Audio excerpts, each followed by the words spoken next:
Hey guys, J-Man here. All right, are we ready to talk about some Return of the Jedi? So the way this is going to work is we're going to be talking about Return of the Jedi. I don't want to get too much into. I mean, we could talk if there's some things you didn't like about it. That's fine.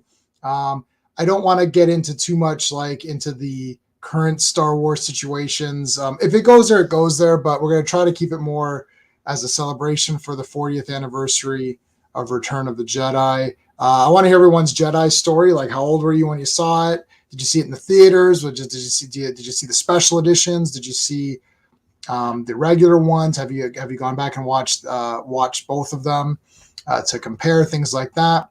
So and there is a poll, so go ahead and vote. I can't put all of the different voting options. I can only put 4 options. So out of 5, I'm assuming no one's going to give it a 1 out of 5.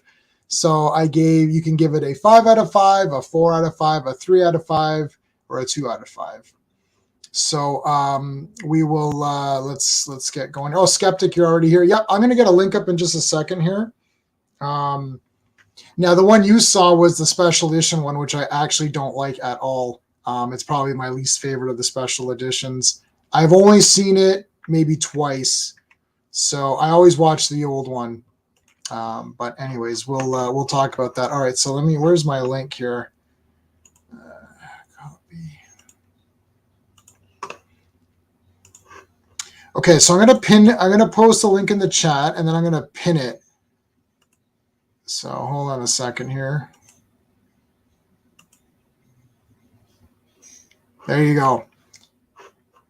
So if you want to come on and talk some Jedi, then use that link, and that'll get you into StreamYard. I can only have like 10 people at once, so we can rotate people if there is that many that want to come in. So we'll just go slow like that. And let me just make sure this is on Twitter as well. Yeah, we're good. Okay, so there you go. So that's posted there, and I'll put there it is on the screen. So you got to make sure that you have like earbuds or something, and like a mic. Obviously, you don't need to be on camera. Just as long as you can hear, and if you do come on, make sure you turn the volume down on the stream, because sometimes we get an echo. So just keep that in mind. All right. So you saw the movie in theaters with your dad a few weeks ago, right? Yes, that was just a few weeks ago for the anniversary there. Today is the actual Star Wars Day, because 77 Star Wars came out on the 25th as well. So the 25th is actually the proper Star Wars Day, not the 4th or whatever. I know people say that May the 4th thing, but that's actually not really the Star Wars Day. I don't know. I know it sounds like it's like a fun day, but that's not really the day. So you don't celebrate your birthday on a wrong day because it sounds like your name. Like, you celebrate your birthday on the day. Sorry, the 25th doesn't sound like a thing, a rhyme, but that is the day. So it was pretty amazing. Yeah, I bet you it's pretty amazing. If you watch the old, like, unaltered movies, Jedi like looks pretty good. Like, there's a DVD set which is in there somewhere. There's actually a DVD set that came out, which actually had the unaltered trilogy. Like, so Star Wars. Hey, the 25th will be with you always. There you go. Thanks could not be reached. So each movie came with its original version. So, I mean, that came out on DVD, but it was like not remastered. It wasn't anamorphic widescreen. The quality, I think it was just basically laser discs, which they took the laser discs and then they transferred them to DVD. So I don't know, it's not, they're not that good. I also have my original VHS copies, which are in that shelf as well. And those are full screen. So what we call full frame or full screen. So back when the TVs were square, this actually, they kind of like zoomed it in. Well, they didn't really zoom it in. They sort of like cropped the sides. So you lost a lot. And then they would do pan and scan sometimes. So what that would mean was that because the sides were cropped, you could only get so much. So sometimes if there's action on the ends, they would have to actually pan it. It looked really weird. We've got some people backstage already, so hold on, let me bring those in. Well, let's bring in our main co-host here. Hey. Oh, maybe my Star Wars. I have this from our Days of High Adventure background, which is kind of cool. Yeah, it's Darth Vader up there. It's Darth Vader, but it says Days of High Adventure, and we're going to be filled because we've got other people backstage. So I'm going to go back to my fortress, the Fortress of Solitude. I am a puppet. I'm assuming this is Skeptic, but I don't know for sure. I am a puppet. Had to go in butt. That is Skeptic. I can tell. You're not fooling anyone. You remember Thumb Wars? I have it. Yes. Yeah, it's fucking great. Ooby Doo Badooby. I have the silliest name in the galaxy. Joe's come in as well. I saw it around late 80s when it was on NBC ABC Movie of the Week. I've also have it on DVD. Never saw any version of the theater. Saw it at Runnymede. Oh my God. Yes, Runnymede. Wow. Check offers now. Wow. So we've got three Canadians on here right now. Now, Sean, was this your first movie? Was this your first Star Wars movie in the theater, or did you see Empire? I saw Empire in the theater. Yeah. That's crazy. Yeah, and I remember it too, so that's even crazier because that must have been when I was either 3 or 4. Yeah, because it was crazy. Although we don't know how long these movies played back then, but I remember seeing it because I remember having trouble seeing over some dude. Back in those days, there's no stadium seating. Yeah. And I remember being upset that I wasn't upset about the father thing because I think that was spoiled for me. I was upset about Harrison Ford not being rescued. I was like, because all cartoons end when anything that you watch as a kid ends nice, and I was like, that's weird. They didn't go back to get him. What the hell, man? So yeah, I remember seeing that in the theater. Star Wars itself, I don't know. I saw it many, many times before Empire, but TV, they showed it at school, so I don't know. It was a different time. So, yeah. I'm not 100% sure. I'm not 100% sure that I'm almost thinking that Return of the Jedi was either the first Star Wars movie I ever saw. I saw it in the theater. I knew what Star Wars was, and I'm trying to think, was there overlap in figures? Because I had Boba Fett. Yeah.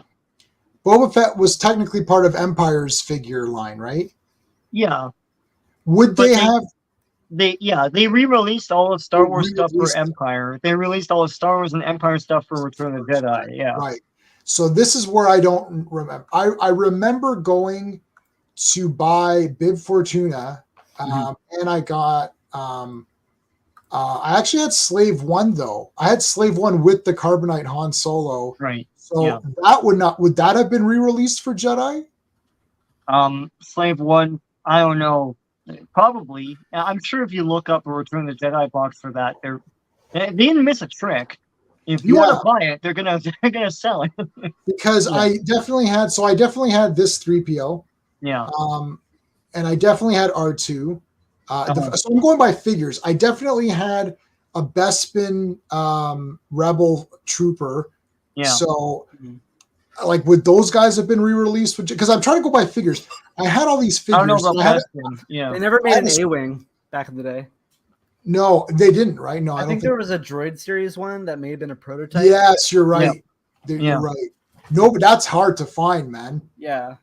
I had droids figures, though. I had the chubby guy. I can't remember his name. If you say it, I'll remember. But I had a snow trooper. So I had a snow trooper. I still got them. I should have taken them out, but they're buried in my collection. I had a Luke. I had Jedi toys, but the non-Jedi toys, I had a snow trooper, rebel, Hoth trooper. I I had Lobot. I had 3PO. This 3PO with the Yeah. limbs. So I just want to confirm they released all. I'm looking at a Bespin Jedi carded figure. So I kind of suspected because I should have brought it, but I have the C3PO case, which was the Return of the Jedi case. Right. But that had the big cutout thing, and it had all the figures, like all the figures that you could collect at that up to that point. And the Jedi and Star Wars, I mean the Empire and Star Wars figures were in the Return of the Jedi line.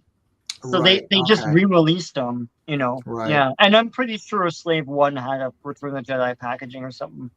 Right. Because like and I even had the probe droid. So I'm thinking I saw Empire because I had the probe droid too. That's a lot of Empire figures that I bought from the Jedi. I'm pretty sure I did not see didn't Empire. buy them, Damon.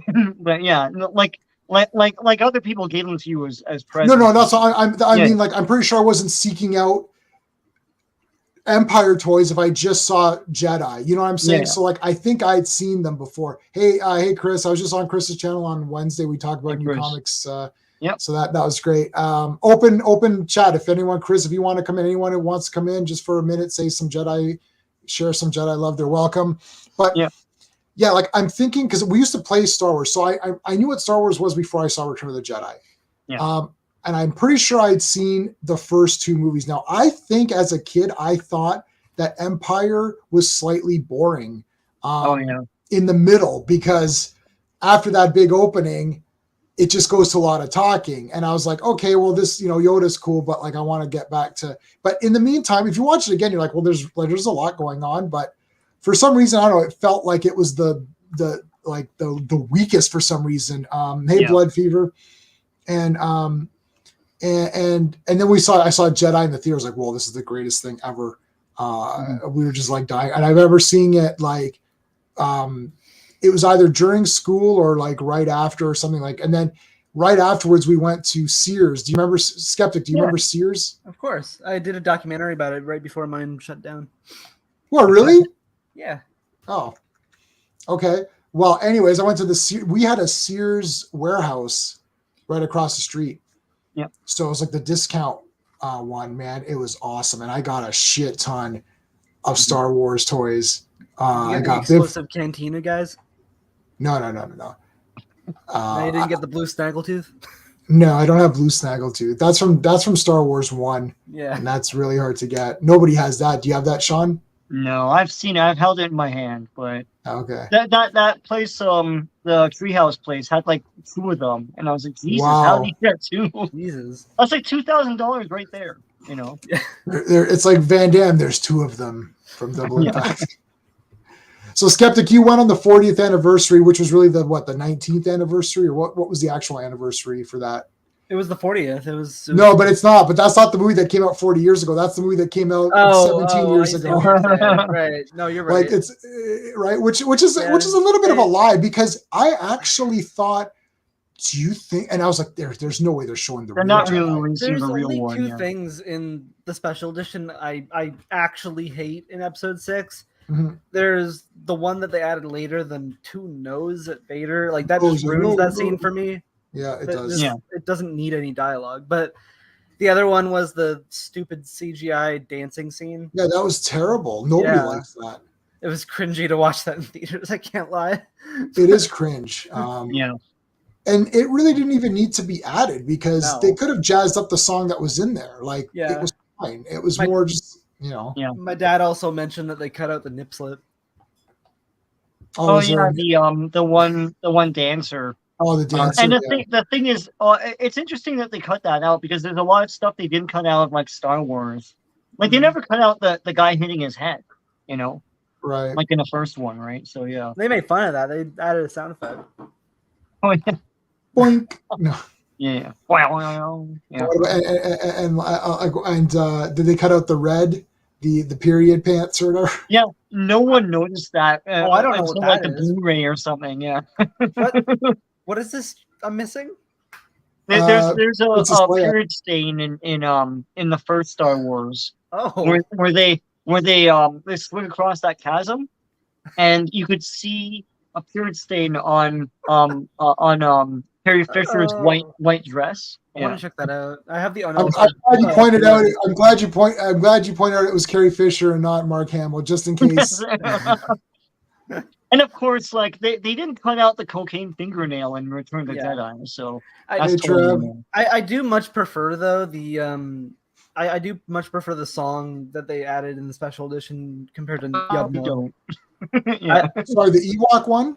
Oh yeah, no, I love the Ewok song. I don't really care for Yub Nub. I'm not gonna lie. Well, I love that song, but also though they made a mistake because the mistake was that first I guess everyone knows that the Death Star blew up, but that's fine. They all had fireworks ready to go. But Sean, I talked about this. Remember, it's like they're showing and it's like all of the planets are just the CGI planets that we saw in the other movies, and they look fine. Yeah. So, that's what gave rise to that whole snivelly argument that like, oh, the Empire was right and like they were running things. It's like the thing is like they show Coruscant and Coruscant looks fine, and it's like I don't think they would treat Naboo terribly. I mean, it makes sense considering Palpatine's homeworld is Naboo. I don't think he would treat it like shit. Are you? Oh no, Palpatine doesn't care about. They're supposed to be bad. They're not supposed to be interpretive or anything. Yeah, like, they're supposed to be bad guys. Yeah, well, yeah, yeah. You can't get somewhere along the line, somebody put on their big thinking caps and thought that they're going to analyze all this crap, and it's like, okay, hold on a second. It's a fantasy movie. It's fairy tales. It's stark black and white. It's like everyone forgets that they blew up a planet for no reason in the first one. It's like they're horrible, right? Yeah. And when Vader turns good at the end, it's not that he's complex now. It's like no, he's bad, and then he turned good. That's what it literally is. I don't like how they replaced Sebastian Stan. That pissed me off. Yes, the actor that played the original Anakin, the original Vader, or whatever Anakin, Anakin was like. I made fun when they did the 40th anniversary thing coming out in the theaters, and I said it's amazing how they were able to predict that they were going to cast Hayden Christensen because they got someone to play that Force Ghost who looks almost exactly like him. That's like such foresight and all that. It's like I have that guy's figure. From the little mail away box or whatever. Yes. That was rare. Anakin. Yeah. I don't have that. Oh wait, do I have that? I don't know if I have that. I have to check my list. I have almost every figure. I gotta kind of blame George Lucas for like everything. I agree.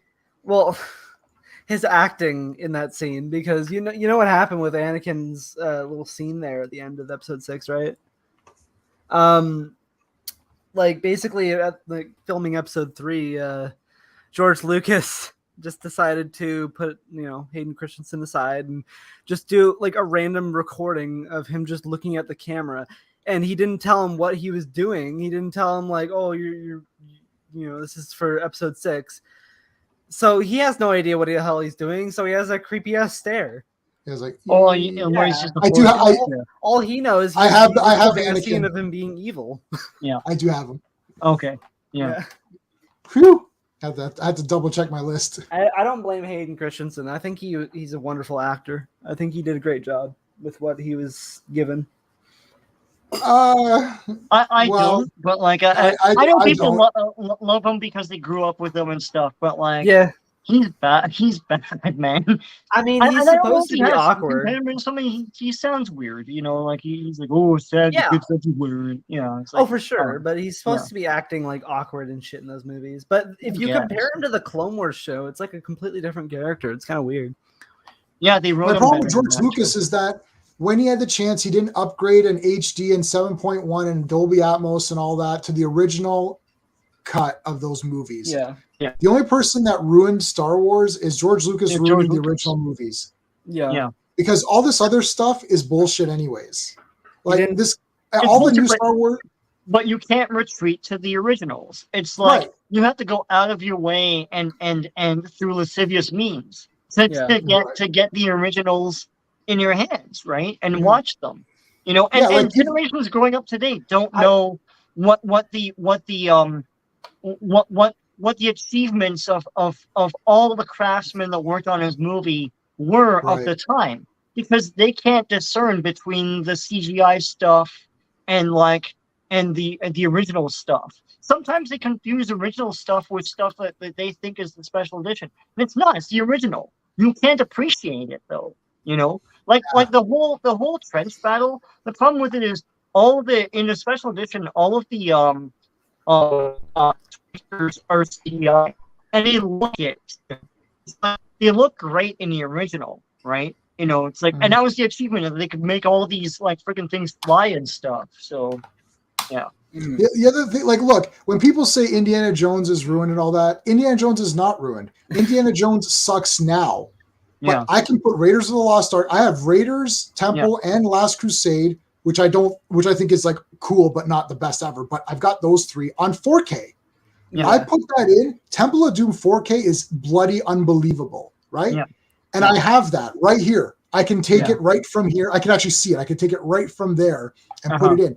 I cannot do that with Star Wars. Whose fault is that? That's a George Lucas fault. That's not Kathleen Kennedy's fault. That's not J.J. Abrams' fault. That's not Rian Johnson's fault. And all those people are super trash. But George Lucas did not give us at that opportunity that he had, never gave us the actual real movies. So all these things that, Star Trek is ruined, Star Trek is not ruined. I have so many versions of Star Trek, the TV show. I have upgraded special effects. I have regular Blu-ray version. And that that Star Trek pack of the shows, the original series, you press a button. You press the button and it's normal Blu-ray upgraded Star Trek. You press a button and it gives you the CGI, because they went back and CGI'd stuff. Are you talking about the season sets and stuff? Because those are like some of the best season sets that I've ever seen. Those are the best seasons. That was a clever idea too. Like that was a great idea.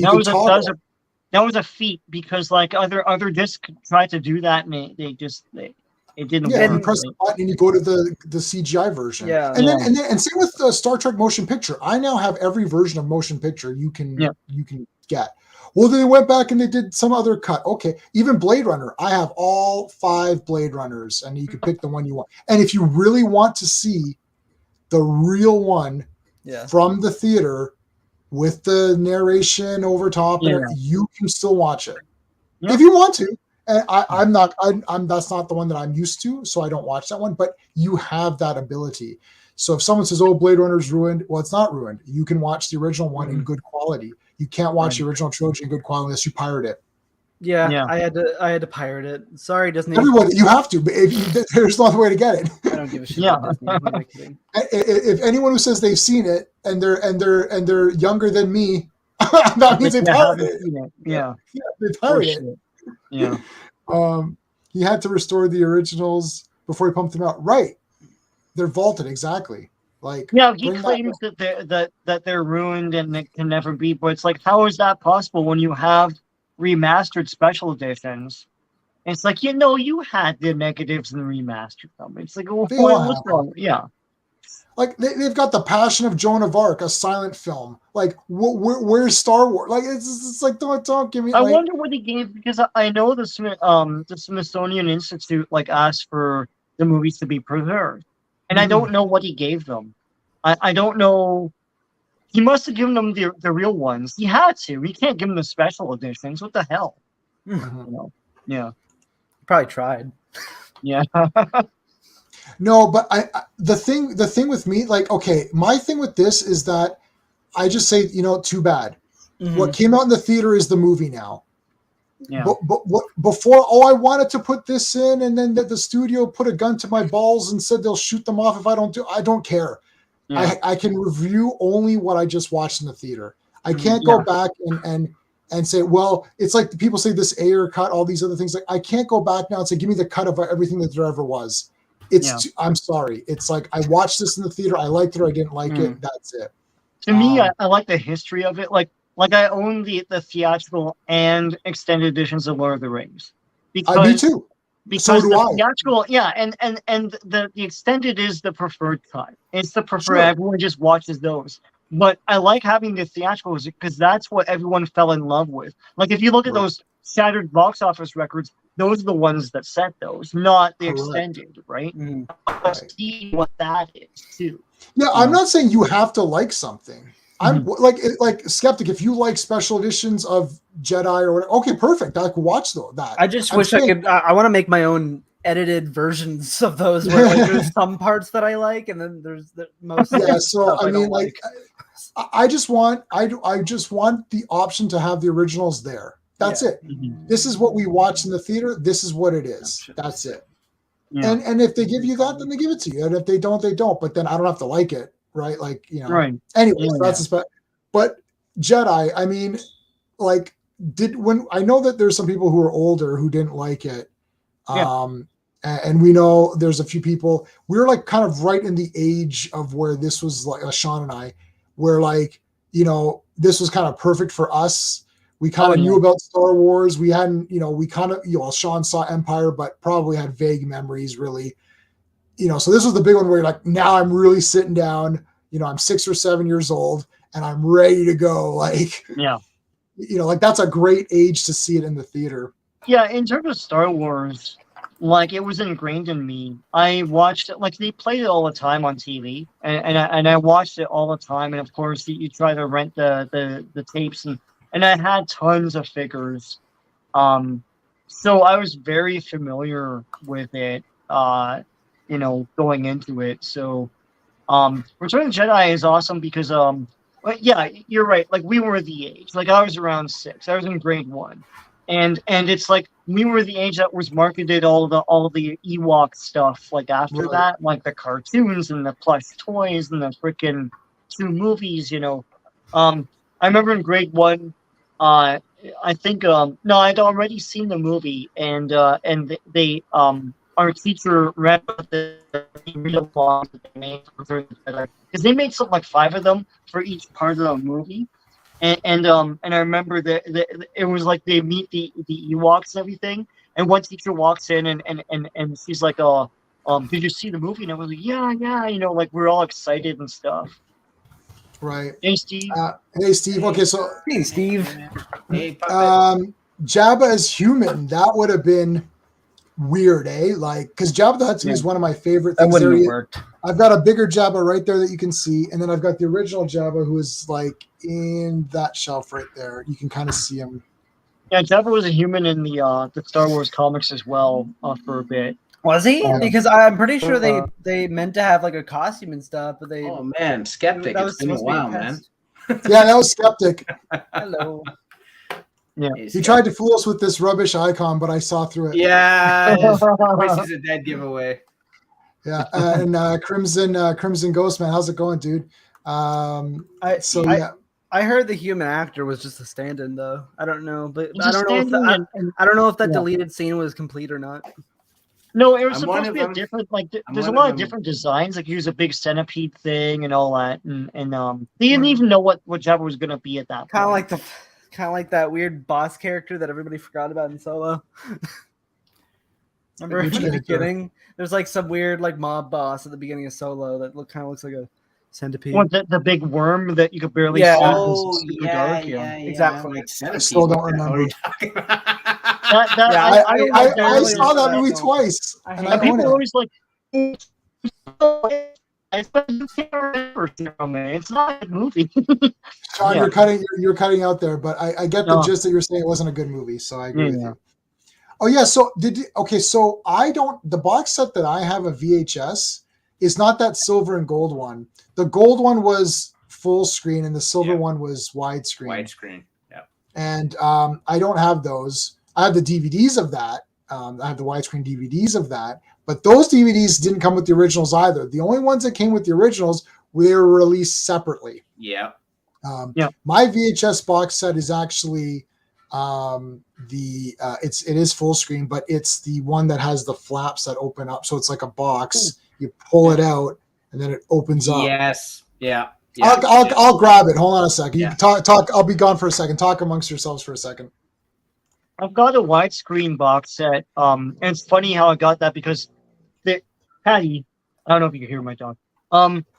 But like they had those ads saying like this is your last chance to get like Star Wars one, and there's the ones with those stupid faces on them. Yeah. But I ran out to my local video store and got like their box set, and it was, I guess they had it in stock for years. It was the widescreen box set, and it got a nice blue thing with a red Star Wars on it and stuff.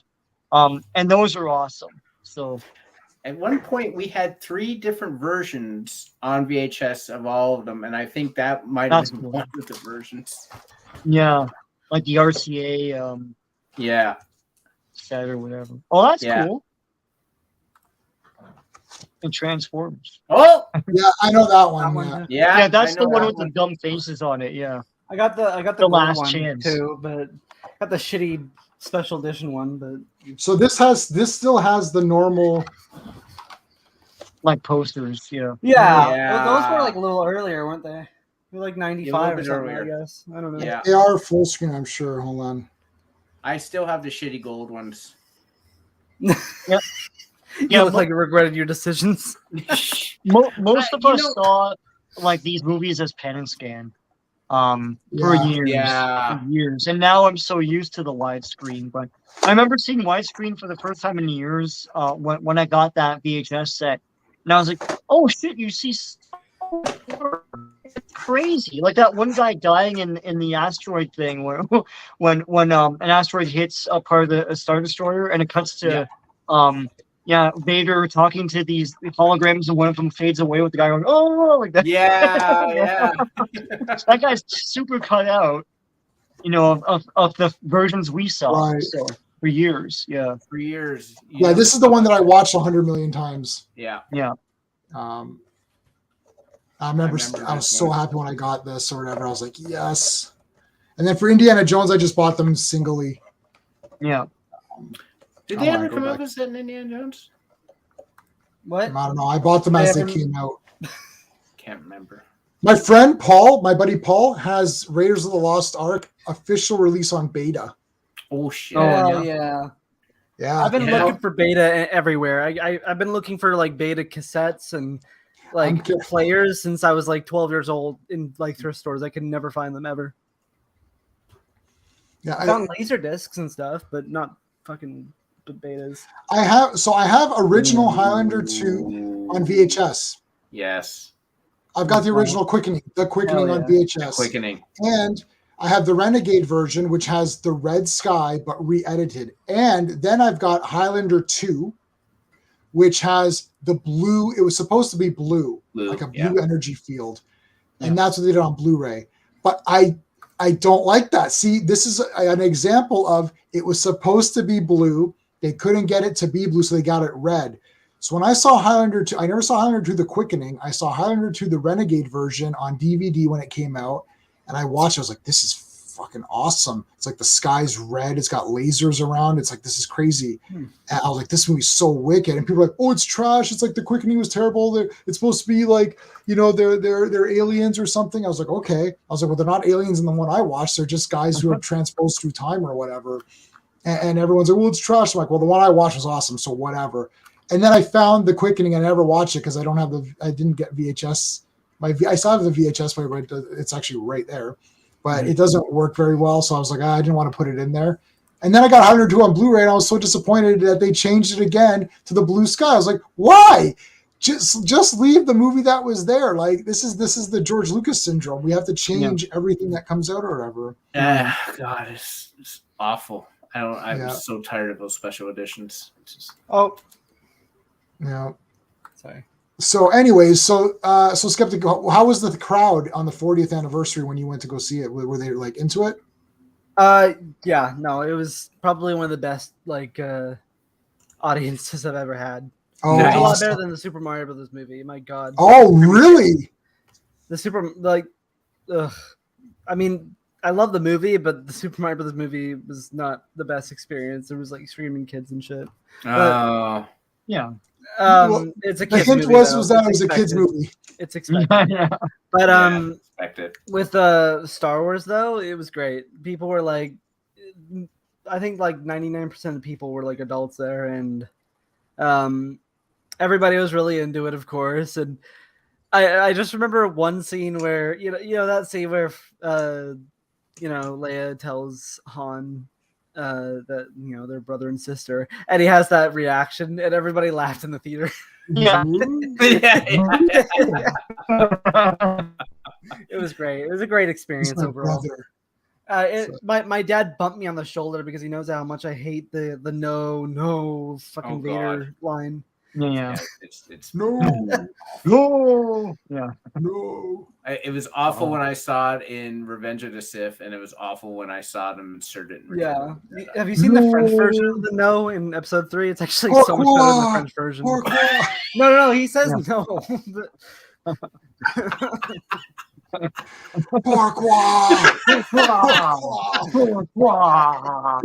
my god! That's from that French soccer announcer when the guy headbutts him. He's like, they play it back, and he's talking to blah blah blah. He goes, "Pourquoi? Pourquoi?" I'm gonna see if I can clip that for one of my. Look at him find that specific one.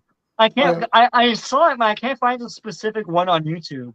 When he says it 3 times, he's so anguished. It's like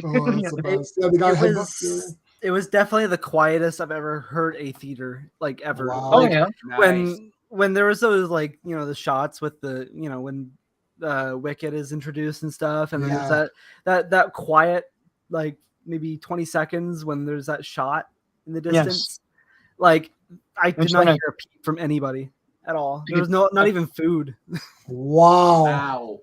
If you see a movie with me, there's a good chance I'll be having food. Yeah, that's fine. I have food too. My dad and I always bring dollar store Reese's and shit like that. Ooh, I love Reese's. Smuggle them. The pieces, Reese's Pieces. Oh, just the cups and Reese's. You bring. How are you gonna eat the cups in there? We bring everything. We've brought McDonald's full meals in there and stuff in our pockets.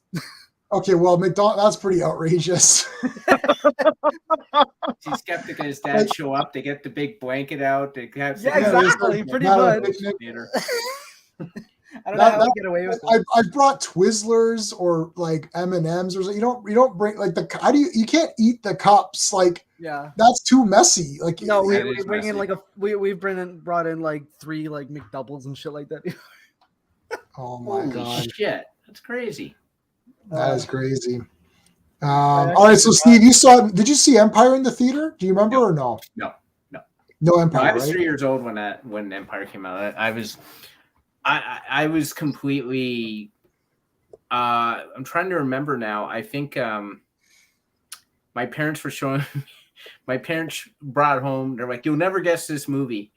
And it was this is so stupid, and it shows this airplane in the clouds, just the fin, and it's going with the Jaws music. Da, da, da, da. I was that's Airplane. I'm like, Star Wars 2, and they're like, "We have raised the dumbest kid on planet Earth." You see a crawl coming down. Is this in space? Phantom. I guess that's what people would have called it back then too. Star Wars 2. Would have been. Yeah, I was a kid. I'm like, Star Wars 2. I only understood 2. I didn't understand why is there multiple titles. No, Return of the Jedi is my first Star Wars movie in the theater. Yeah, me too. The famous story about this one is my dad took me out of school to go see Return of the Jedi opening day. We went to downtown Toronto, one of the old theaters. We know it's an old theater because they don't have stadium seating. So if a tall person sat in front of you, you were screwed. Yeah. They had the real popcorn. They had the real butter.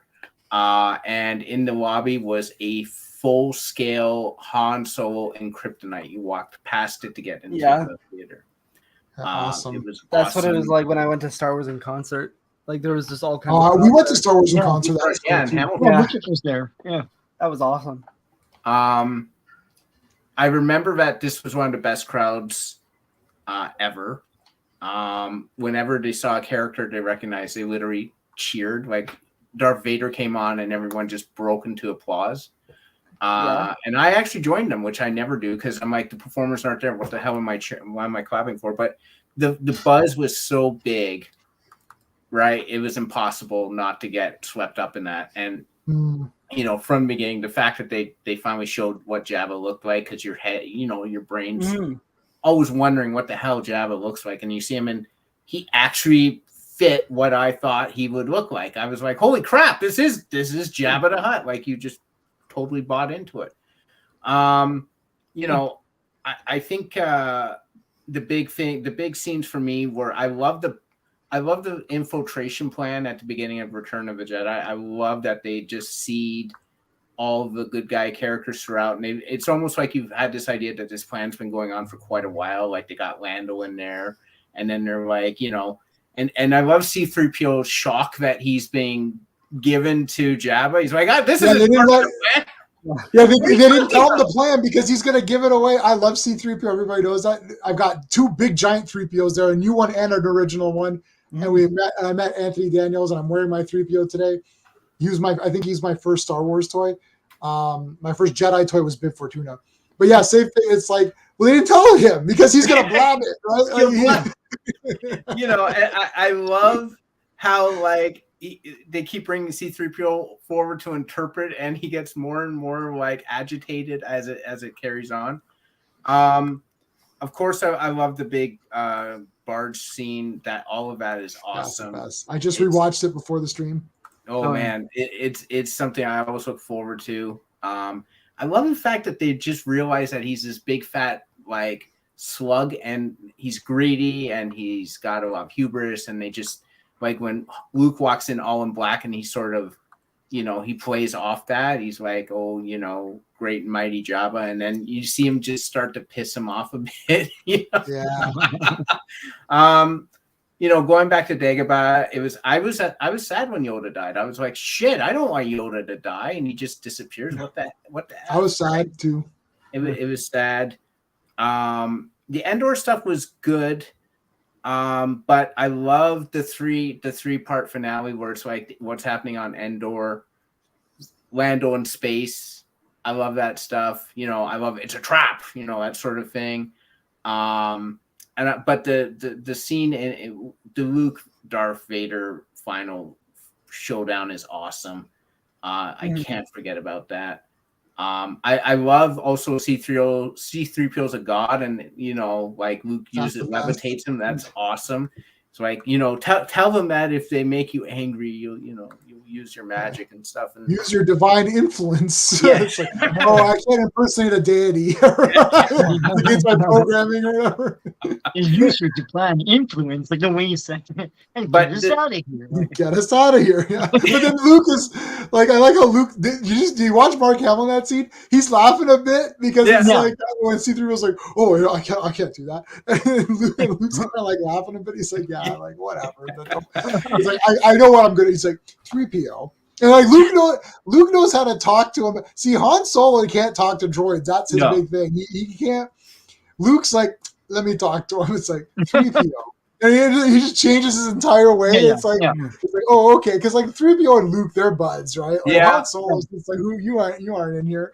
He's just bad with droids. And you know, of course, the big scene for me, which is one of the big, you know, one of the best scenes in cinema, is Vader looking back and forth between the Emperor, in the original, and Luke, trying to decide, like, and trying, you know, the inner conflict, and then he makes a decision. When he picked up the Emperor, the entire cinema erupted. Like, it was like everyone marked out. It was incredible. It was literally like you felt like those movies meant something. Like it culminated to something that was so satisfying to see him throw him down the shaft and all that. So I mean, this movie was, to me, it's still my favorite. I will say it's not the best. I will say Empire is the best, absolutely. But Jedi is my favorite. So I came out of that. My father was so amped. He came home. He said to my mother, he's like, you have to go see this. 7 a.m. the next morning at the same theater. We're standing in the alley. My mother's got a bag of popcorn. My mother's not a morning person. She's like, what the fuck am I doing here? We go and see Return of the Jedi again at 7 a.m. the following day on Saturday. That's my Return of the Jedi story. Yeah, I mean, it is awesome. Like, and then it's weird though because I watched Goldberg's, and in the Goldberg's episode where they saw Jedi, they came out and they're like, well, you know, I don't know, that wasn't as good. Yeah, I don't remember that at all. I don't remember. They did that in X-Men Apocalypse too. Remember that? Yeah, they did there too. Yeah. It's a new narrative that's popped up, and I know that people are like, oh, like that Han Solo is so stupid and everything, but that's the kind of thing I heard maybe in my late 20s onward, and in the past 10 years, it seems like the narrative has shifted to like Return of the Jedi isn't really great actually. You know, it was the worst of the series and blah blah blah. It's like, whoa, hold on. Maybe it's because I was 6, but everyone freaking thought it was awesome. I don't know It's anyone who didn't like it.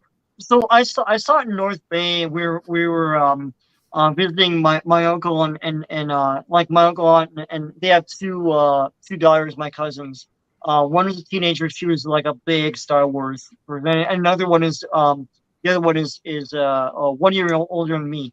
So my uncle was like, let's all go see Return of the Jedi. Like the kids want to see it. Sean wants to see it. Let's do it, right? So we went, and there's no multiplex. So we're lined up outside.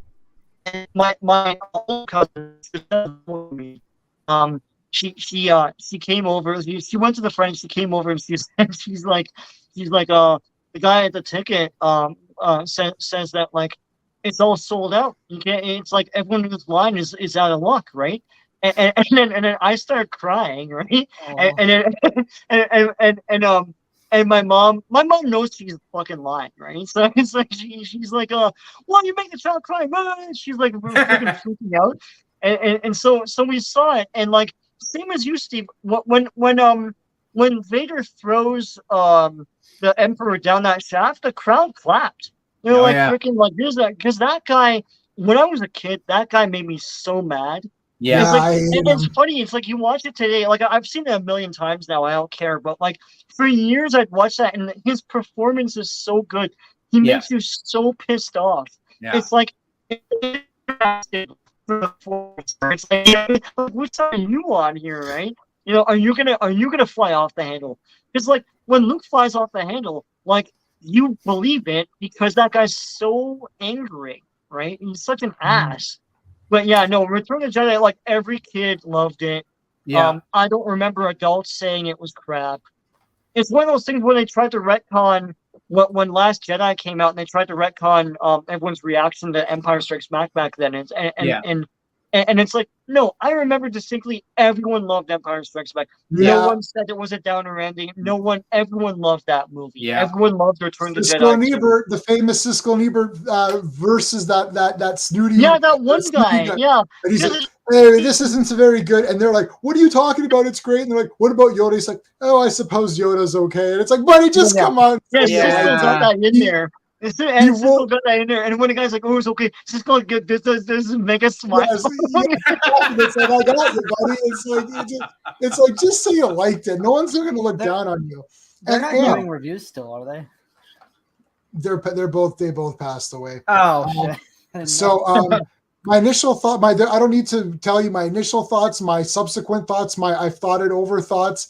It's trash. That's my thoughts on it. Yeah, I 100% agree. I don't like it at all. I really bought in Star Wars, the original trilogy. I bought in everything. There's no retconning where I've thought it over and said, well, I bought into it all. That's what Darth Vader looked like as an adult. I was good with that. I don't care what you can go back in time and do whatever you want. I think the first 3, I own the specialized versions. Yeah. That is it. I don't want to own any other version. That's all I want to own for the original trilogy. That's it. Yeah. I don't even having A New Hope. Technically, I don't even want that because that's not originally what it was. Originally, it was just frigging Star Wars. I also don't use the numbers except for episode 1, 2, and 3.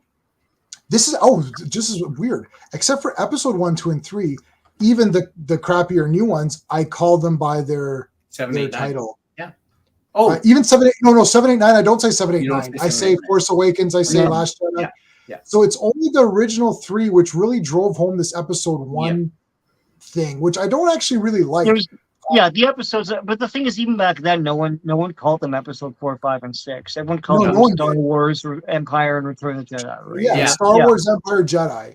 And like that's how everyone called these movies. That, you know, and even when the special editions came out, they did episode 1, 2, and 3. You still said, "Oh, I say episode 1, episode 2, episode 3, Star Wars, Empire, Jedi, Force Awakens, Last Jedi, and Rise of Skywalker." If I talk about those last 3 movies or whatever, and I'm not saying that the prequels are good, bad, whatever. We're not talking about that.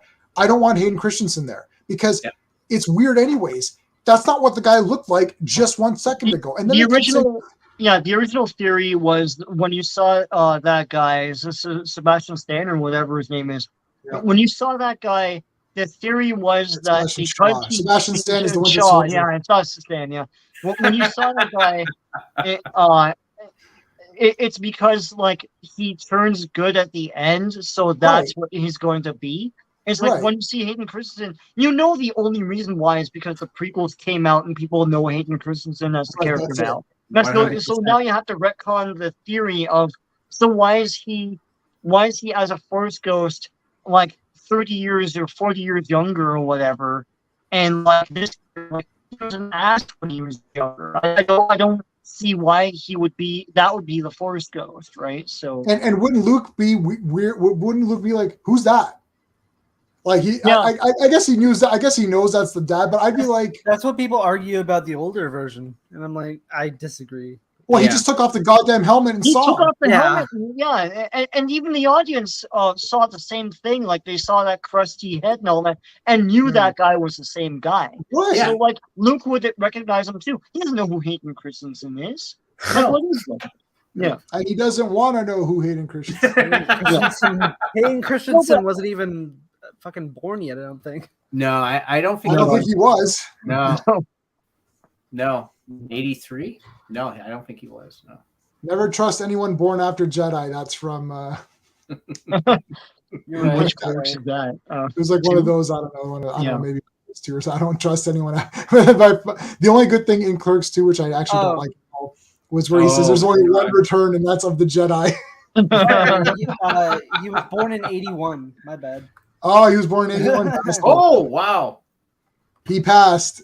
He just made it. He passed the test. Just barely.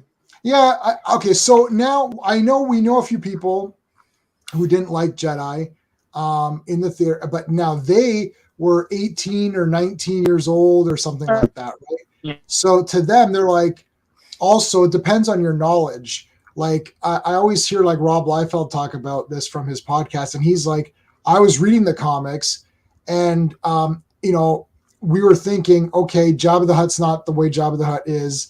And also, he was reading all the magazines coming out, and there's a lot of speculation saying, well, it's going to be the Wookiees' homeworld. Mm-hmm. And it'll be a bunch of Wookiees. My dad thought that. He was like really disappointed that it wasn't like a Wookiee war or whatever. Right, because the Wookiee would be wicked, like big warrior guys. Like they looked cool in that episode, whatever. They did in episode 3.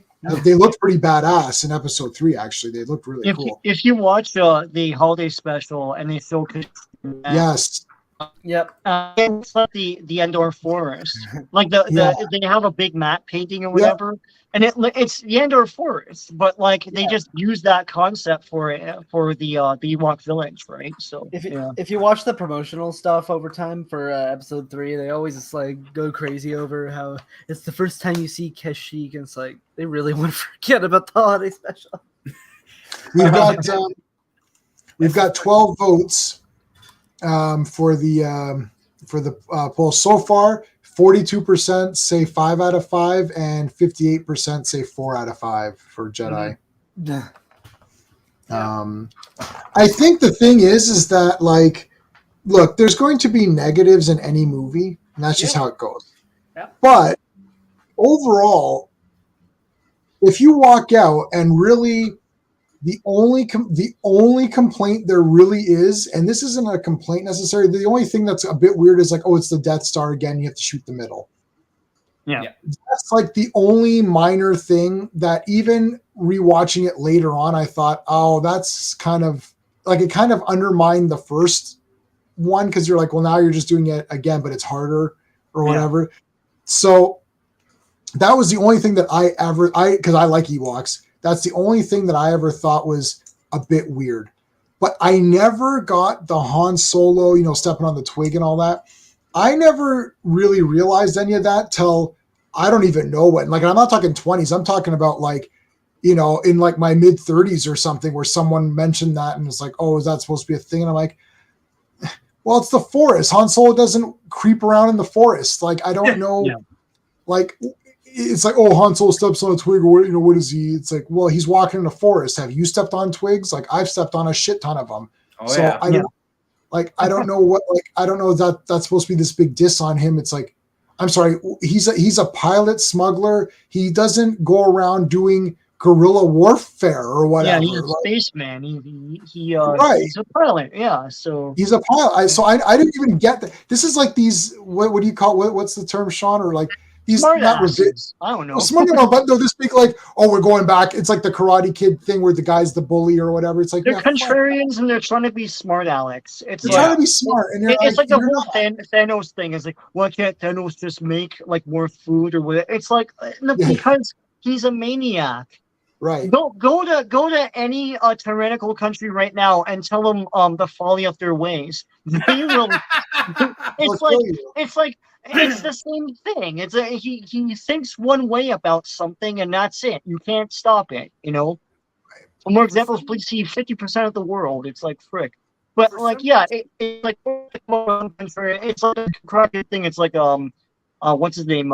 Johnny is the hero. It's like, oh, it's a Right. funny, cute thing, but like really he's not. You know, shut up. No, he's a shit. And, Yeah. and it's like, oh, and Indiana Jones is useless in Raiders and all these other Yeah, rubbish. yeah.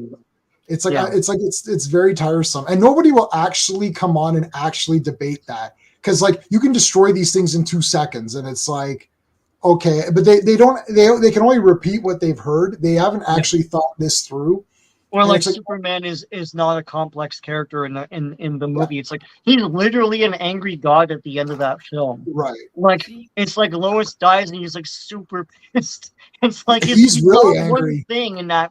You know, it's like saving the cat. That's the only thing people latch onto. It's like yeah, he does a lot more in that movie. You know. Yeah. And cats can't climb back down, so why wouldn't he? If he's flying by, why wouldn't he save it? Like, are you a cat hater? Go ahead, Steve. The problem is that you have to, like, it's very easy from an audience perspective to have that distancing from what you're not putting yourself emotionally in that context. It's very easy for you to sit there and pick things apart. It's the same thing as when, you know, an example, if you're watching a reality show and someone is being duped and we're sitting there saying, oh, don't you realize you're being duped? Well, we're not there. Yeah. We're watching it, and we have the ability to watch all these other things and understand how it's going to play out, right? And see like this person's being duped, right? Yeah. So we have that knowledge that the person in there probably doesn't, and we're sitting there, well, this person's stupid. Why aren't they doing this? Well, they don't have that knowledge. You know, how many times have we done something in our lives and we look back and we're like, how did I do that? But you're in the moment. You're not there. You don't have that 20/20 hindsight. And I find people these days have a 20/20 hindsight and they're like, oh, that's stupid. Why would he step on a twig? Why wouldn't he look for twigs and make sure he didn't step on them? And it's like, do you think he's thinking that right now? Or do you think he's thinking, shit, I hope a stormtrooper doesn't come out anywhere and shoot my ass? Like, these people do not put themselves into the situation. They stay removed and give you a perspective. And then they're like, well, this is stupid. Well, no, you're not putting yourself in the right perspective. Yeah, I didn't even notice that as a thing. I'm like, okay, so he stepped out. So he made a noise. People make noises. It's just so weird. But they're trying to be smart. And it's like, look, did you like this thing or not? And if you want to break it down, we do it on my channel all the time. We break down the movie and we give our big reviews and all this other bullshit that we do. End of the day, are you buying this movie? Right, exactly, Steve. It's like Steve and I have talked about this like ad nauseum. It's like, are you buying this movie, putting it in your collection? Are you going to watch it on your big screen TV or on your small screen TV? Are you going to get the CD soundtrack? Are you going to buy the toy for yourself or something? Yeah, well then you liked it. Like, what's your problem? Yeah. If you didn't like it, then say you didn't like it. That's the end of it. I don't care. If someone loves Eternals, we met someone who loved Eternals. Yes. Like, I was shocked. I bet he's the only guy that bought merchandise for that fucking movie. If you've seen, Yeah, well, I bought the movie on 4K, so but I did not because okay, I sorry, he's the 14. second guy that's only bought merchandise. Yeah, for that film. I almost bought one of the figures, and I thought, why am I buying this figure right now? This is really bad. In my defense, I had had a seen good the movie, deal. but There is a small possibility that maybe Internals will get popular in the future, or whatever. And doubtful, but it's too long. maybe the first set of figures will be worth something because nobody fucking bought them. No, there's a million. The thing is, okay, here's something that people have not gotten wise to. This is to the Matt Ryan people and the Zack Snyder people. They haven't gotten, and even the JJ people. They haven't gotten wise to this yet. If you don't rewatch the movies, then they're dead. It's like I haven't seen the Zack Snyder's cut since I watched it the first time. So yeah, you watch it and you're done. You're never going back to it because it's too long. You can't sit through it and you watch it once. And even if you thought it was great, you're not going to watch it 100 times. Now, some people will watch it 100 times, but here's the problem. If you take that and show it to your kids, they're going to be bored and not care. Yeah. This is the problem. And then it dies. Batman dies in this generation. I have more evidence yet again, even like my niece and nephew were visiting for Victoria Day, and I brought them some Spidey and Friends, like the little cute Spidey where it's Ghostmaker, Spidey, and Spin. They call it Miles Spin. Even those guys understand that kids can't tell the difference between Miles and Peter, so they call him Spin. They're Spider-Man and Spin. They call him Spin because they're smart. Anyways, hilarious. So whatever.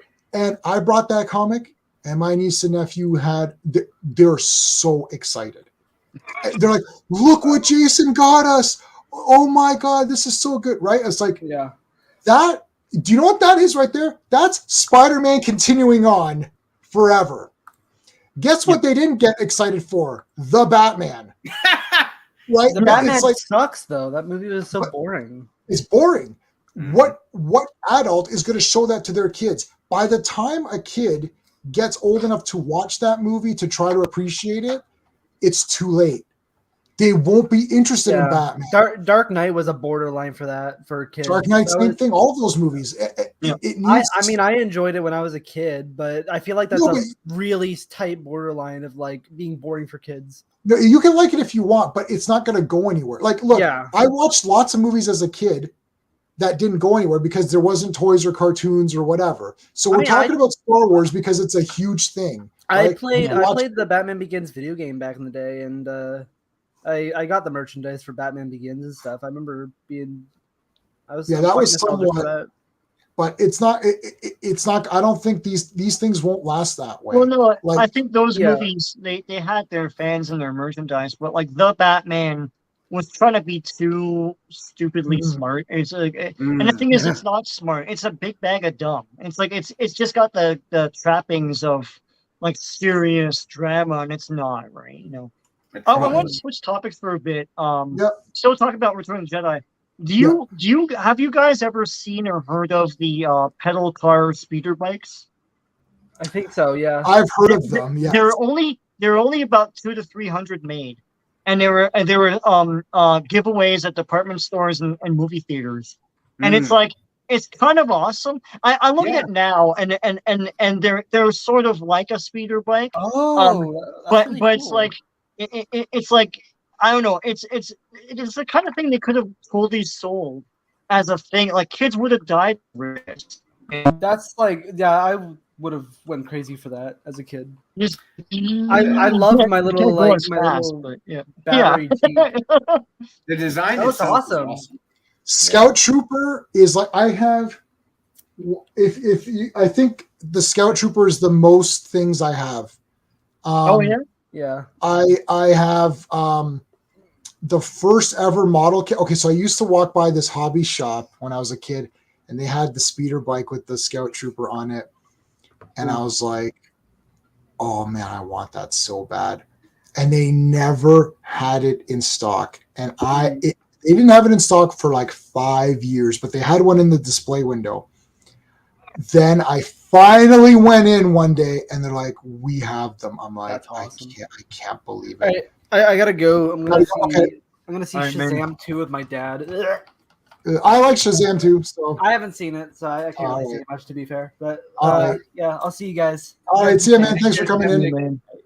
So I went and I got it, and I was like, wow. And then I didn't realize that you had to paint it too. I'm like, Yeah. because it was my first model. I was like, oh no. So I put them together, and then Yeah. I never painted them, but I had them like that. But I had the small original one. I love Scout Trooper. Anytime I just a couple of months ago, they had, it's not Lego. What's it called? Is it construct? They have like it's not Lego, but it's another kind of a small little figure.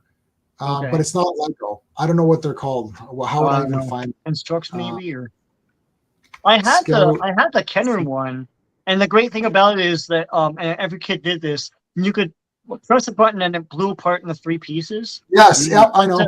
To simulate the explosions in the movie. In the movie, And yeah. everyone put them back together, blew it up again, put them back, and put a figure on it and launched the figure, and it's like, oh, like that was the best, man.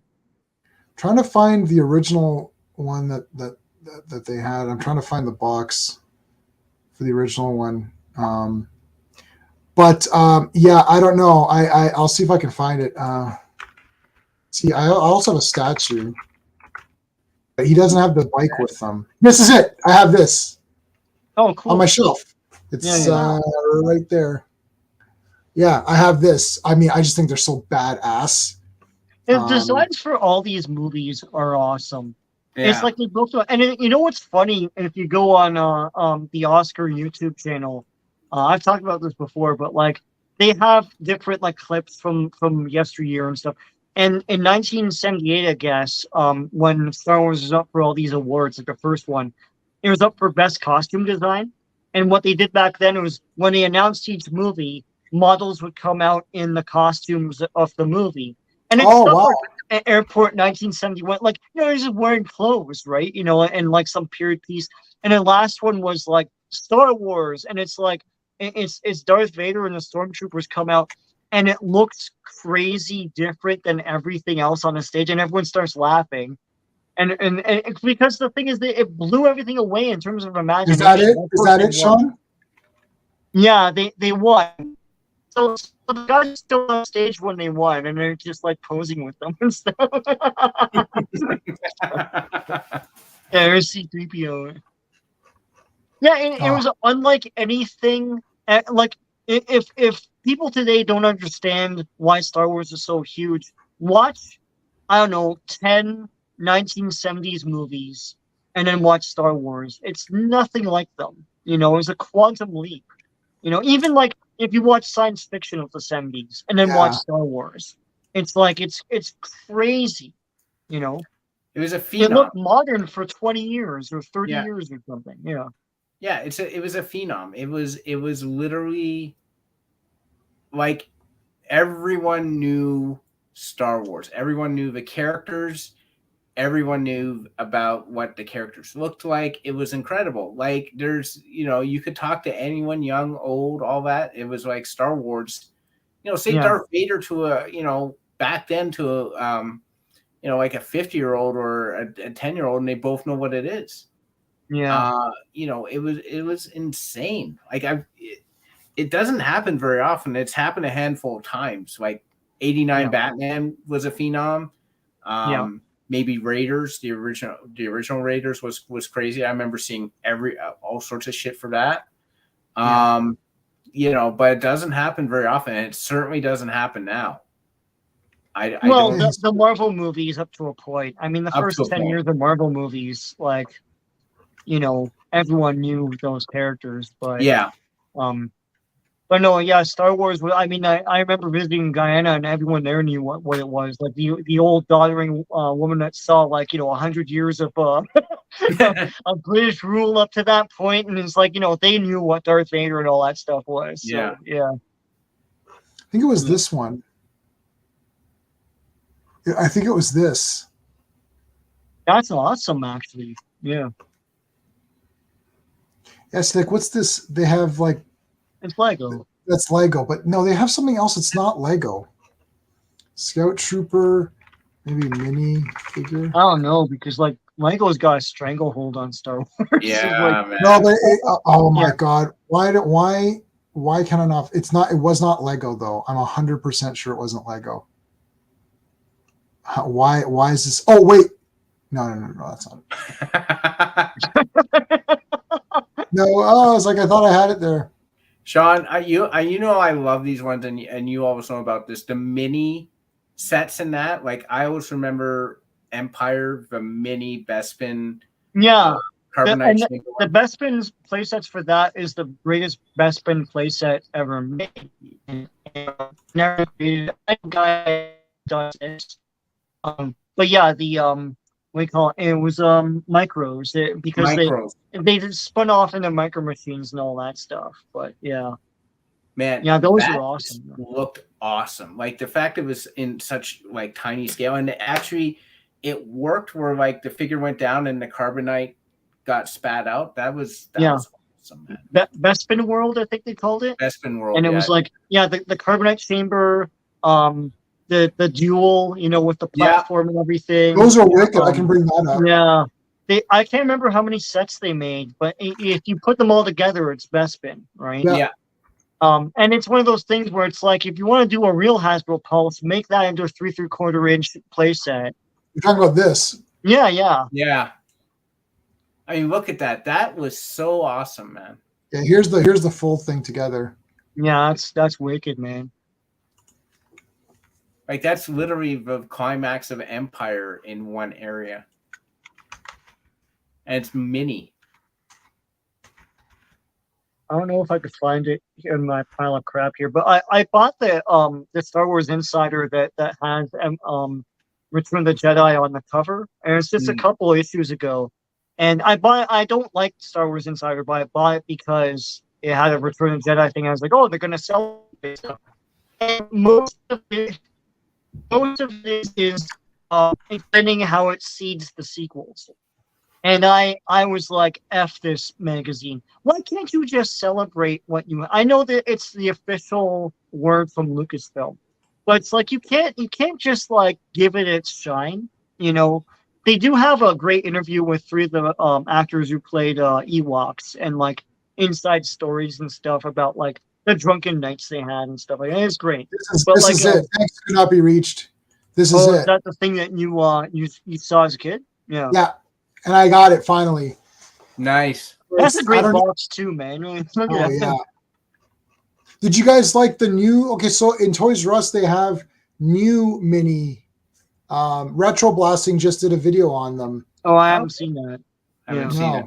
Oh, Sean, were you texting me, or are we good now? I said to be late about tomorrow's. Oh, that's okay.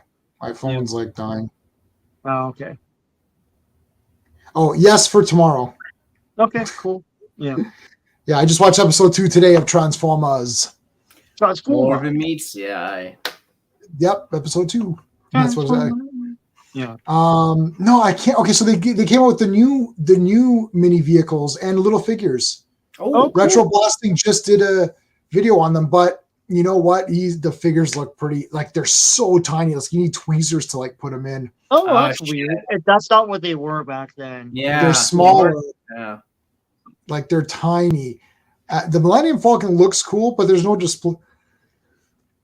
There's no display stands, so it's like you just sit it down. Like I don't. Yeah. Yeah. I like the Mission Fleet stuff. That's cool, but and I like that they're made for kids too, like the Mission Fleet figures and vehicles. Remember opening this and you're just like, no, I'll never finish Yeah, I this. know. Yeah. I know. Yeah. God. Yeah, you open this, you're like, oh God, this will take me forever. That's why the toys were the best. Toys were the best, man. Steve, you had Return of the Jedi figures, right? And vehicles? Oh yeah. Did you have like everything or no? I had the speeder bike. I had the Falcon. Did you have the Imperial shuttle? I want to say yes. Yeah, it was like huge. Yeah. I mean, you know what figure from Jedi I was so pumped to get? And it's the most random figure you would never think. But when I got this figure, I was so pumped up. The frigging Crimson Guard for Yes, I have them. Yeah. I thought the Crimson Guard were so freaking cool. I was dying for them, and I had it as a kid. I had the original, and I think I got another one to complete them, but I had my original one still. Yeah, I had him too. Like he looked awesome with the cloth, like around him and stuff. Yeah, and the staff was as big as him. He looked wicked. They don't do anything in the movie, but they're very eye catching. Like when you see them for the first time, like those guys are awesome, and it's like a cool addition to all of the ranks of those of their troopers and stuff, right? So, yeah. Remember, my parents went away to Montreal. And they came back and they brought me back Size Noodles and the Rebo Band. Oh, yeah. And I was like so pumped when I got them too. I was like, I was about to buy them boxed, but then I didn't. So they're like $300. Yeah. Yeah. Wow. And I don't like to think about, because I gave them away to kids who needed them. Now I don't like to think about it because of what I would get for all those things. Because I had the Star Wars case. I had Darth Vader's head that opened up. Yeah, we all had that. Yeah. And all that. And I had everything like Luke. You guys remember how the lightsaber would be down and there was a little thing you pushed up in the the lever, Yeah. You guys have this? Because I had these. I did not. No, was it racers? Yeah. I didn't have the erasers, no. I had both of these, and I had and he smelled like cherry. Oh, like they cool. smelled like stuff. Oh wow! Yeah, this is it. Like black licorice or something, or yeah, I think so. Yeah. I had erasers as figures, and you never wanted to use it as an eraser, right? No. So, No. Yeah. I also had a Return of the Jedi pencil case. Let me see if I can find that. Yeah. They merchandised the shit out of that movie. That's it. Jesus Christ, right there. Yep. Boom. That's the one. And it was the only one they made. Yeah. It was like very like rubbery. Yeah. But yeah, this is it. I remember the lightsaber was in green, and I was like, "They're two sticks." I'm like, "What is this?" Yeah. But I had it, and I also had still have the art. Oh, the erasers, awesome. Yeah, this is it. I went, oh man, that'd be so awesome. Oh no, this is this is it. I should get that again. I also had this came with like a sharpener and something else. Again, it came with a bunch of stuff, so I had all that. Yeah. Yeah. Never figured it wasn't Jedi, it was Empire, but never figured I was pumped up to get was C-3PO blown to pieces with the little thing that Chewbacca never had him. Yeah. Yeah, that guy. My shirt. Yeah, your shirt. I never had that one. Yeah. Vintage collector. Oh, it's right here. Yeah. I also have Dengar. Yeah. I thought I had a lunchbox, but it's none of these. My Jedi lunchbox was actually. Oh, this is it. But this is not. It's this style, but Return of the Jedi. Hell? Oh, okay. Hold on. It wasn't a tin. So it had like knobs in the front. Right. The standard like plastic. The two knobs and yeah. Oh, I'm not. Why am I not seeing that? Maybe was it green? I remember an Ewok one that was green, and it had and maybe either Luke or Leia with the Endor like fatigues, right? The poncho and all that. This is it. There you go. Yeah. Hold on, but not this one. Okay. No, not kind of thing. Yeah. This is Empire, but this is not the one I had. I had a Star Trek: The Next Generation version of that. Oh God, is it Star Wars? Let me see. What are the other ones here? No, it's not. But that's it right there. This is it. But I don't think it was this picture. Lunchboxes is a whole rabbit hole I've never gone down. Yeah, me it's too. Like it's one of those things like if you're into it, you're super into it. It's like there's a lot. Yeah, you could apparently Batista is a big lunchbox collector. He revealed that on some, I think it was a Kimmel or something like that. Yeah. I remember hearing that. I have a Friday 13th lunchbox, but I really, really wanted this, and I get made fun of a lot because I wanted this, but I wanted it so badly. It's new. It's a new lunchbox. It's not from back there. Oh, okay.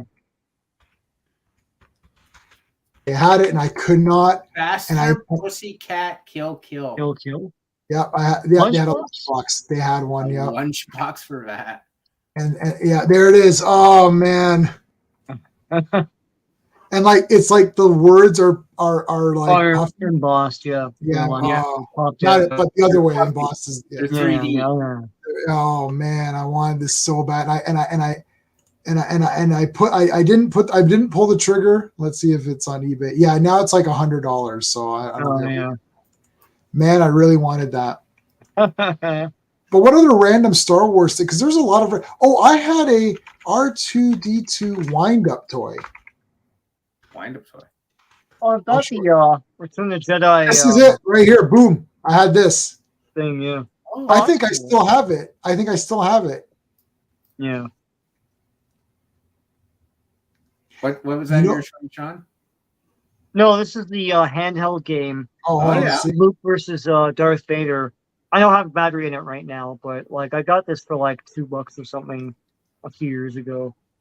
I'm sure they made other. It's one of those like Tiger Electronic type of things, you know. I'm sure they made other kinds of ones. Oh, look at this one. Oh, that's cool. You're playing the London Falcon. Yeah. That looks newer though. I never seen this. I've seen that. I've seen it, yeah. It looks like Battleship. Like yeah, it's Battleship. But remember the arcade? The arcade was the speeder bike basically, and there was isometric view. Yeah. They had it at CN Tower. I remember. Yeah, I saw that. I saw pictures of that. I never saw the actual thing, but I saw pictures of it. Yeah, that's a newer one. Yeah, I know. I'm looking at the original. Yeah. Well, I have Star Wars Trivial Pursuit, and the dice is R2D2, and you push down, and the number comes out on his chest. Right. Yeah.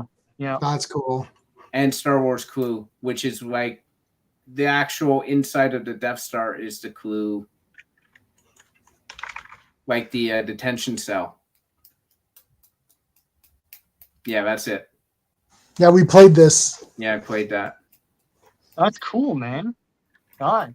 I bought it just based on that. I was like, that is awesome, man.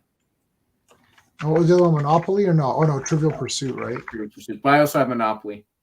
You also have Monopoly, I remember, yeah. There you go. Oh. And it's just the original trilogy. Doesn't have the prequel stuff. Because when I bought it, the prequel it was 99. The prequel, Phantom Menace had just come out. Right, yeah. We should play that next time. Yeah. We gotta do Villainous though. Yeah, and you have Marvel Villainous, right? They now have, I think, Star Wars Villainous. Wow. Awesome. Villainous.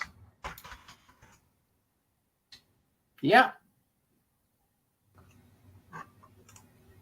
Oh, so let's low res. Hold on. So who can you be? Vader, Kylo Ren. Okay, so Vader, Kylo Ren. That's is that Snoke? No.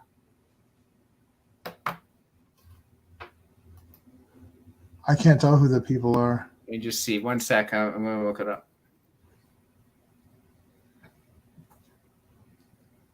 Star Wars Villainous.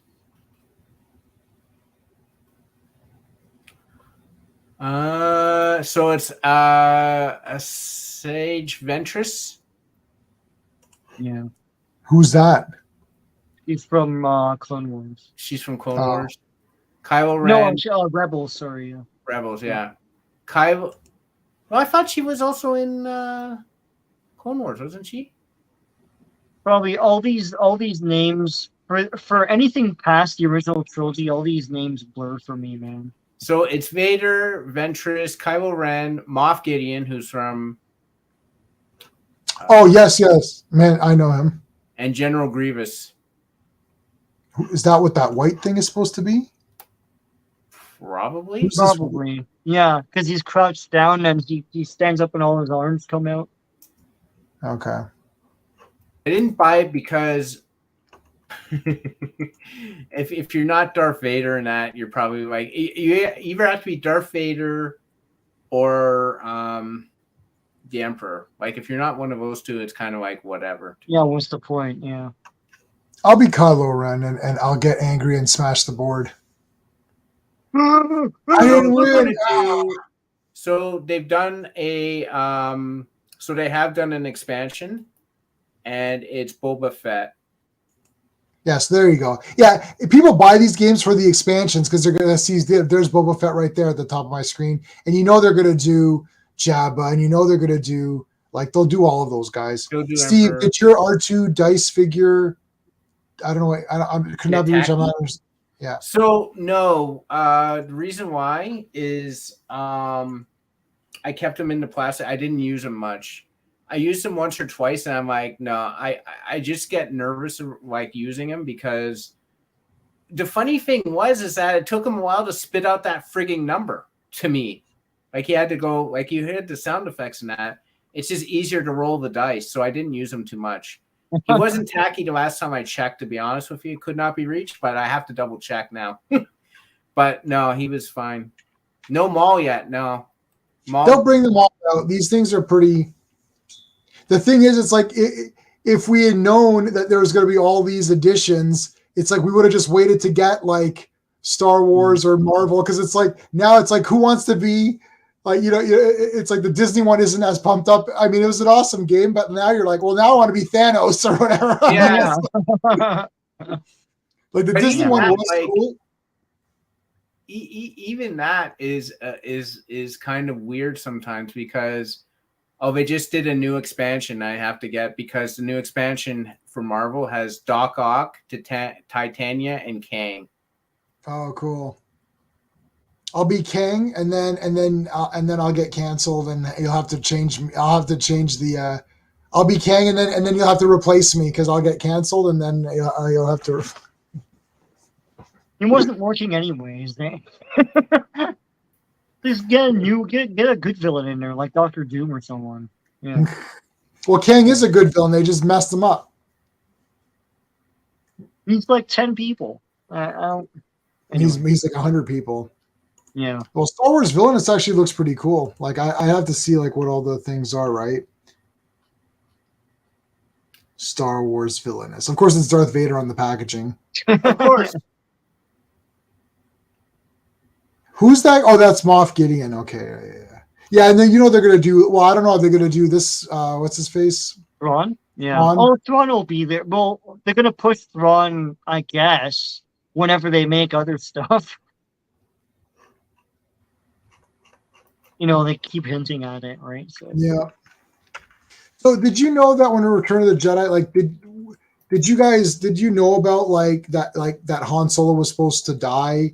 Or whatever. No, like I didn't really catch on to any of that till like way later. Yeah, later they revealed all. Maybe it was in articles at the time, but like you're 6, right? So you're not reading Starlog and all that, So yeah. Yeah, I think way later, like not even VHS days. Like I'm talking way later, like where I'm like, oh shit, yeah. And it says he's like, oh, I feel like I'm never gonna see her again. I'm like, oh my god, yeah, they really. Yeah. They really foreshadowed all of that, right? They had so many making of specials for all the Star Wars movies that like eventually it cycles around to like we need more material to put in this quick. Like tell a story about how Harrison Ford didn't want to come back, right? And I think it's in one of those that I was like, oh shit, okay, you didn't want to come back, I guess. And now it's like, yeah, that checks. That guy's a miserable ass. He is miserable. Yeah. Why would you want to kill off? I'll be back in a second. Yeah. Why would you want to ever kill off Han Solo? That's the thing that I never understood. Like, why want to do that? I He didn't never understand. understood Star Wars and wasn't proud of it, right? And Yeah. to him, it's like the character doesn't have any. Like you need someone to die. Like that was his thing, right? He's like, this character Right. doesn't have any ties, you know. Like just kill him off, right? Yeah, but I he just didn't do that. Yeah. yeah, I never and that's why like when he what was the word I was looking for? When he came back for what do you call it? Phantom no. What's the other one? Force Awakens. Which one? Force Awakens. Oh, Force Awakens. My God, I've erased that movie from my memory. When Force Awakens, when he was in it, I'm like, he's dying. He didn't come Well, back. that was the problem. At that point, everyone knew he wanted to die. So if he's coming back, he's gonna die. And so I was like, okay, you know, you accept this, not like a chump, but you accept it. Yeah. You know, yeah. So, did any of you guys have this? No, what is it? So it's 1994 came out, Yeah. and this was like everything. I read everything about Star Wars from here. So it has like, so if you see let me put myself full screen. Hold on. So it's like expanded universe crap. Yeah. So this symbol is expanded universe, and then the normal symbol right there. Mm-hmm. That's like from Star Wars. It says. So it says like, what's DE mean? DE is Dark Empire. Dark Empire. Probably, yeah. Oh. So SW is Star Wars. So it gave you everything. There's a legend at the back, and like a kid, I wrote, or whatever, I wrote my name in it. Yeah. Now, did you get all of these? No, I don't have any. But these are the it's the abridged screenplay. So right. You have the screenplay, cool. And then it has all the art and stuff around it that they came up with while they were producing the movie.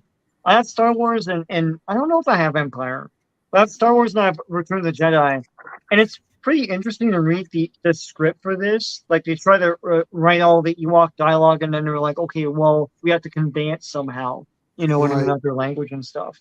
But this is pretty neat. This one has new images from the special editions, but but the screenplay itself is the original screenplay the shooting script. And you can't get them anymore, but you can find them at books at thrift shops and things. So that's awesome. I love the art books. The art books are awesome, man. So this actually has. I was gonna look. This has this many pages of legend. Like there's the legend page 1. There's page 2 and 3, and then there's page 4 and 5. So it's got like, this goes in like in alphabetical order. It has like Zorba, the Hutt's Revenge. Right. Like that's from 1992, and that's referenced like it's every. I'm trying to see what the late 1993, The Last Command by Timothy Zahn. Right. Yeah, that's the last book. That's yeah. So it's got like all of that is in here, and you just search by what you want. So like I don't even know who this guy is. Borsk Feia or Leah. Well, I have this. One sec. So like it's a whole goddamn it's like a page on this guy, and it's from HE, DFR, and LC. What would those be? Last Command as LC. Yeah. DFR. What's DFR? But that's all unofficial and stuff, right? So it's like fans make that thing. Which one's that, Steve?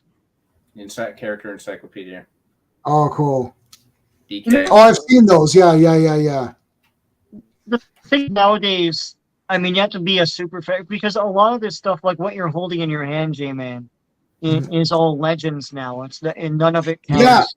I was gonna say, this is right before all the shit came. Like I got this right at the most perfect time you could ever get anything, because this now has all that stuff up. I mean, up to 94. You don't need much more after that, because that's when you start getting into the crappier things, right? Yeah.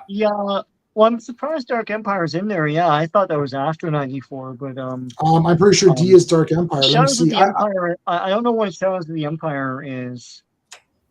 I can't. D is Dark Empire. Issues 1 to 6, Dark Horse Comics, 91 and 92.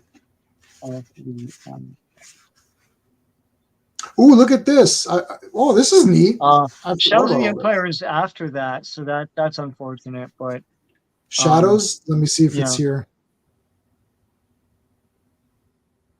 unless it's like No, a it's not. updated or something like that. Yeah. The S's got Starfall, Strike Force, Shantipole. Okay. Scavenger Hunt, Splinter of the Mind's Eye, Star Oh Wars New yeah. Hope, Wow. Star Wars. I have that paperback actually. Yeah. Oh, radio dramatizations are mentioned, episodes 1 to Right. 13. Because they shaded in some Role-playing things in game? it. Yeah, role-playing game 2. There's a lot of stuff. This is bloody awesome. Yeah. I kept this in like beautiful condition because I read this a lot. Like look at like the Gamorrean. You got a whole page on just them. Yeah. Like, It's funny, it's like so neat. Steve gave me that book that had all the action figures from around the different timelines and stuff. Shit, that's awesome too. And what's funny is I actually use that as a good character guide if I want to look up a character like one of the old Darths from from way back. I just look it up in that figure guide, and it gives me a good overview and stuff. So so that's another good so-called Legends, the expanded universe was awesome, and they kneecapped themselves when they got rid of it because there's so much you can spin off from that, and I know why they did it, so they can make their own crappy version of 789, but they could have found a way to integrate them. Yeah, this is true. Yeah. Yeah, so like if you get anything from that time, it's pretty neat because like it's still like real Star Wars up until. Yeah. I mean, when does real Star Wars, kind of end? Like before the prequels, I guess, like right before. Well, what do you mean? Like original trilogy stuff? Yeah. I would say before the trilogy, and that's 1990. So like the 80s, and that's it. I know people love the Thrawn trilogy. I didn't like it when I read them. I read them because it was a big event. Those books. Yeah. Like they were like people like of all ages read those books, but I thought I saw them for what they were. They were cash grabs, and I found the first book especially to be unfocused, right? But yeah, but yeah, to me it ends with like the cartoons and the Ewoks, and like even the Marvel comic, And I think that ended maybe just before 1990 or so. I can't remember, but yeah, of course she said that. But it exists in my mind. But the thing is, I'm gonna say is like it really is a lack of understanding of branding. Yeah, I know that big high up stuff don't see video games and comics and books and stuff as anything other than marketing materials. But the fact is, the video game sold in the millions of units. The book sold in the millions of units. Right. Like single books, and it's like there were fans in the millions that would then plunk down a ticket if you did something based on that stuff. And like if you did Shadows of the Empire thing, or if you did like Knights of the Old Republic, or if you did like a Thrawn thing. I know they're going to do that now, but it's going to be a pale imitation, right? Yeah. But it won't be anyways. Filoni's putting his characters in or something. Yeah. And they have to close down that resort or whatever. Yeah, I guess they did. I saw that. I thought of you, Sean. They closed down the resort after 2 years. Why would anyone agree to that thing? It's like a 6 you're cutting out 3 days where you have to be on all the time. It's a specific kind of narcissist that you're going for. It's like, I'm an introvert. I don't want to do that.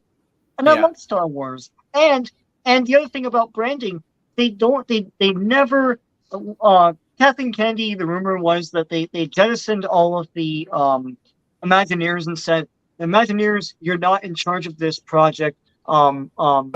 Galaxy's Edge. What we're going to do is put the story group that I have in charge of this, and they're going to ideate everything, and you just execute it. But the problem with that was they would come up with stuff that was never in the movies. and didn't understand that like part of the experience of going to these things is to step into the movies, you know, and so like the Galactic Star Cruiser is nowhere in any of this stuff. They made a brand new thing and said we'll charge you $6,000 to meet characters you've never seen before. What is that? You know, and of course it died.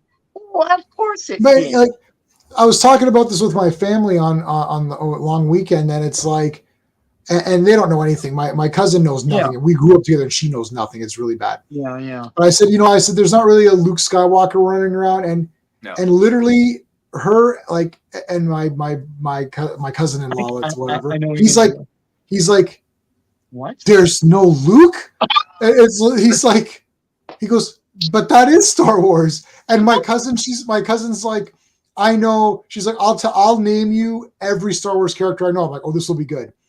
She's like Han Solo, Princess Leia, Luke Skywalker, C-3PO, R2-D2, Yoda, Darth Vader. I was like, Stormtroopers. I was like, pretty good. Oh, I was shit, like, that's good. That's damn wave good. one right there. I was like, that's she got Obi-Wan Kenobi as well. I was like, wow. That's like Kenner Wave 1. That's Kenner Wave 1. Right, that is Kenner Wave 1. Yeah, not the Sand. She didn't get the Sand Trooper. No. Or Tusken Raider or whatever, Sand People. Yeah. But I was like, right. And now for the shocker. None of those guys are there. No. It's like they don't even have Darth Vader walking around. It's Kylo Ren. And the thing is that if you've seen the movies, everyone in the movies thinks he's a joke. And he rebukes that mask. But like he's the guy that they have. They don't have Darth. They don't have, it's like, oh, we love women. Where's Princess Leia then? What is this? What happened here? Yeah. Look, the thing is, I see these people freak out for views and stuff on YouTube and everything. Star Wars is dead. It's dead. It's dead. But it's like I love all the classic, the comics, the newspapers, the figures, the cartoons of my day, of our day, and those movies. And I love reading articles about all that stuff, and it's great. And that's Star Wars to me. That's where I live, And I'll pop in the prequels from time to time. It's been a long time since I've seen any of the sequels. And I'll try their cartoons and stuff like that. Like I think Bad Batch is okay, but there's nothing great to it. But yeah, Jabba's Palace rooms. Yeah. It's so easy. It's like okay, Jabba's Palace is a thing. Duh. It's gotta be a dark ride. Yeah. It's like you could go Dagobah, right? It's like Tatooine. It's like, why is this so difficult to? Yeah, why is it so difficult to come up with? I said this before. It's like, okay, so you only want to do right? It's a mandate. It's like Sean, design this park, but it's only in sequel movies. So I'm like, oh shit, right? So I would say they don't even get the iconography from their own crappy movies. It's like I would say Maz Kanata's Palace, Canto Bight. It's like I would pick stuff at Crate, the Siege at Crate. Perhaps I don't know. It's like Starkiller Base. They did do a Starkiller Base dark ride, but for the most part, they created a brand new area that's never been in the movies, and thought everyone would go. I don't understand what their thinking was. Like, if you want to hype it, it's like they don't even know how these theme parks work. It's like if you want to hype your movies, why wouldn't you have scenes from the movies as your rides or as your attractions? Even if you don't like the movies, even if you don't like the movies, you didn't pick the things from your movie that are the obvious things to pick. Incredible to me. I would go with all that stuff, and I would expand even to prequels. Like, don't you want to ride one of those pod races? Don't you want a pod race? Pod racing. That. How's there not a pod race?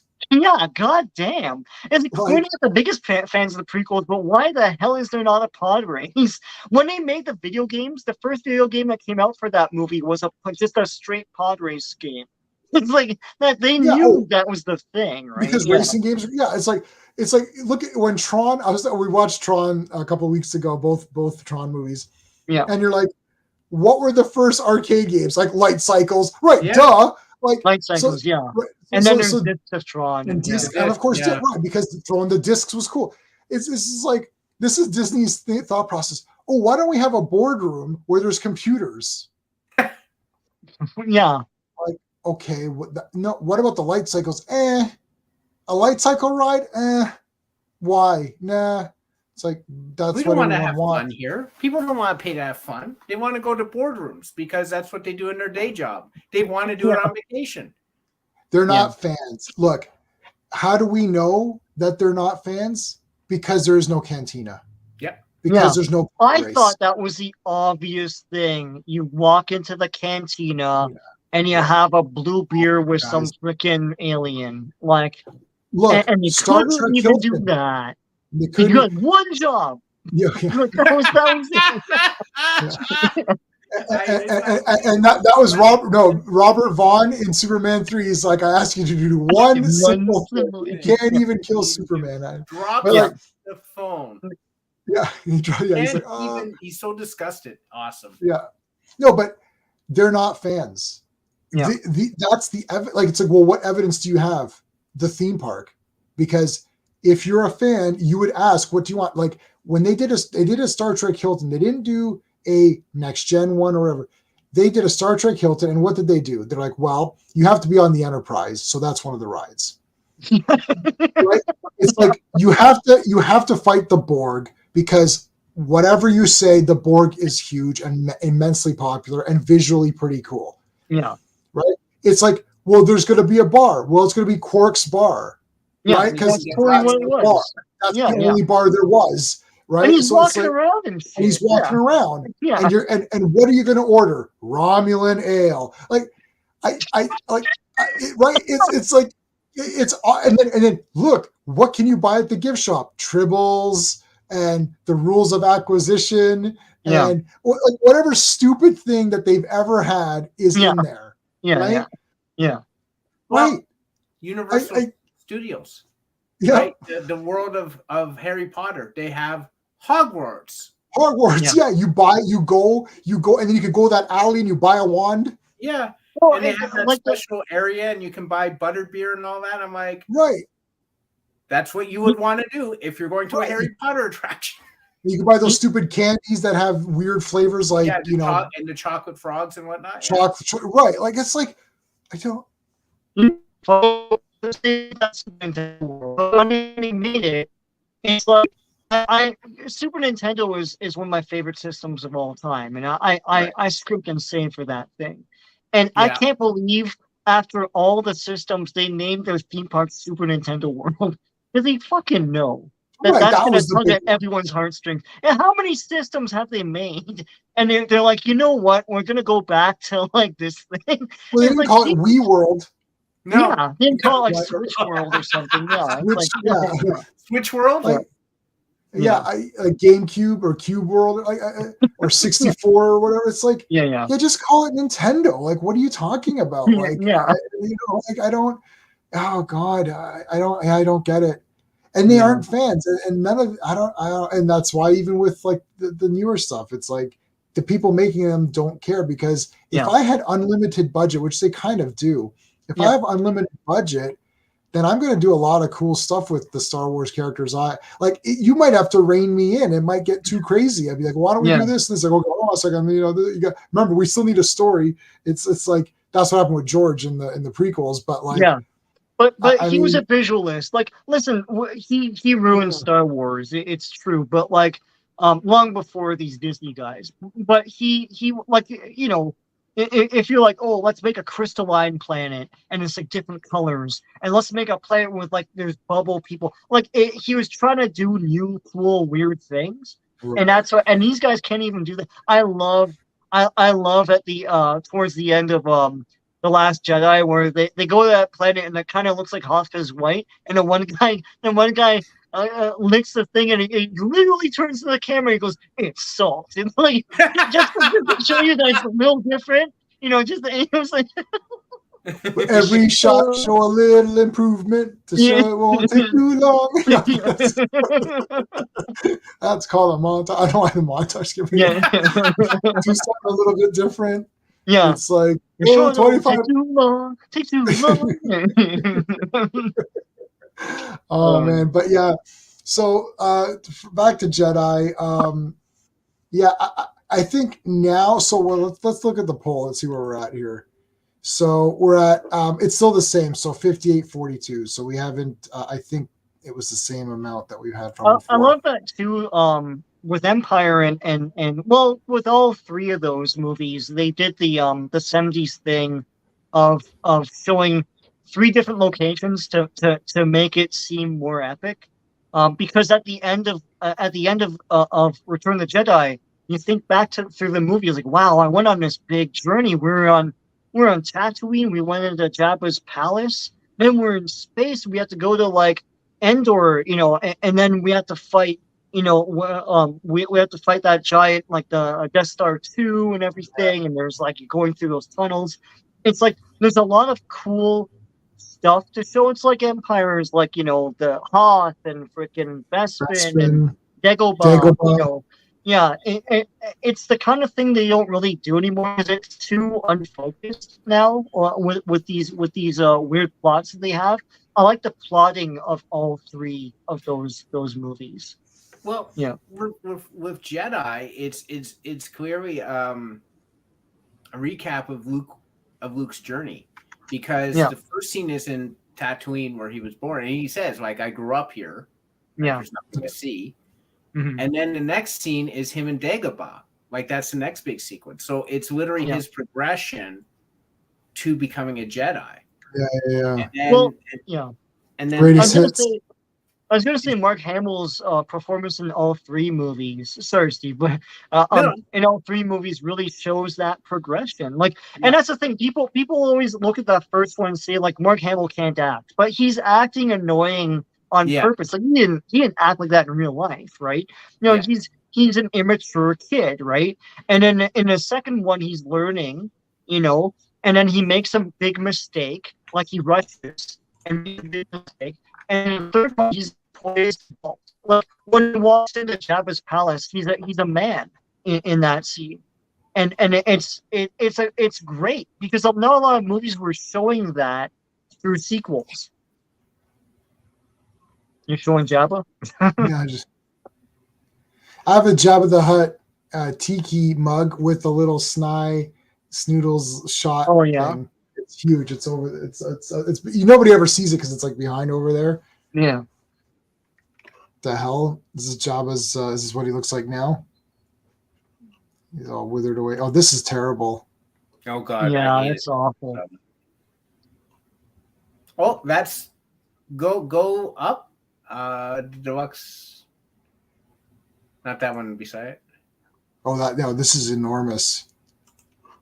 It's enormous. It was like thousands of dollars or something. Yeah. Oh yeah. But this looks a lot like the figure I had, right? It wasn't like that, but it was like it had the little thing, and he sat on top of it. Yeah, I have it right there. Yeah, it's right there. Yeah, I have it too. It's down in the basement, but yeah.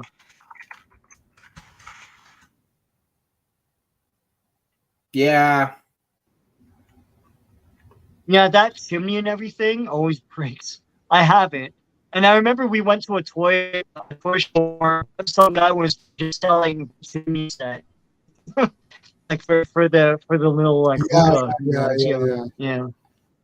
So I have this figure, but then I also have this one, I think. Or hold on, is that the special edition one? I'll tell you. They made a special edition one. I think it's There's a this. I have this. Oh, that's cool. The black. Yeah, that one's on the floor. Here, I'll make myself. Do you see him? Yeah. Yep. Yeah. I see him. The Jabba the Hutt tiki thing is up there, mm-hmm. And then that's the original one. You can kind of see the little thing sticking out, and he's sitting right there. Oh yeah. Okay. Yeah. There's one of my speeder bike guys, and then the other one. There's the statue where he's bending. Yeah. And there's the Bespin Luke, the big one, the giant one. Oh, yeah, the big ones, yeah, that they made. I'll cover that because that's Rey and Kylo Ren. I'll cover those so you can't see them. Raylo, yeah. Raylo. So you get just as Asylum, how they always make movies immediately. They made Cocaine Shark. Oh yeah. Yes, yeah. I heard about that. I guarantee you it's better than Cocaine Bear because Asylum will just make it crap, right? Which is what it was. Yeah. Sure. I'm telling you, Jedi was phenomenal. Yeah.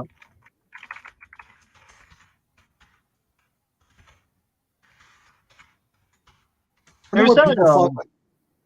There. I think it's for Jedi. There's that thing on YouTube where it's a news report of like people lined up outside for Jedi. Yes, I've watched and it's that. one of those things people always bring up. It's like you're saying it's not diverse. Like all these diverse people loved Star Wars back then. Men, women, black, white, Hispanic. It's like they're all there. I don't know what you're talking about. Yeah, it's and I've said this multiple times. It's those guys we went to in film class who are like snickering behind their hands and like, Return of a Jedi. Well, yeah. They've retconned like the narrative, and maybe in their area that's true, but not everywhere else in the world. It's like I loved Star Wars, and my cousins who were like brown women loved Star Wars. So I don't know what your issue is. Everyone loves Star Wars, man. Oh yeah. All right, so what's the posters that everyone likes? The classic one. This is the normal one, but hold on, there's other really cool ones too.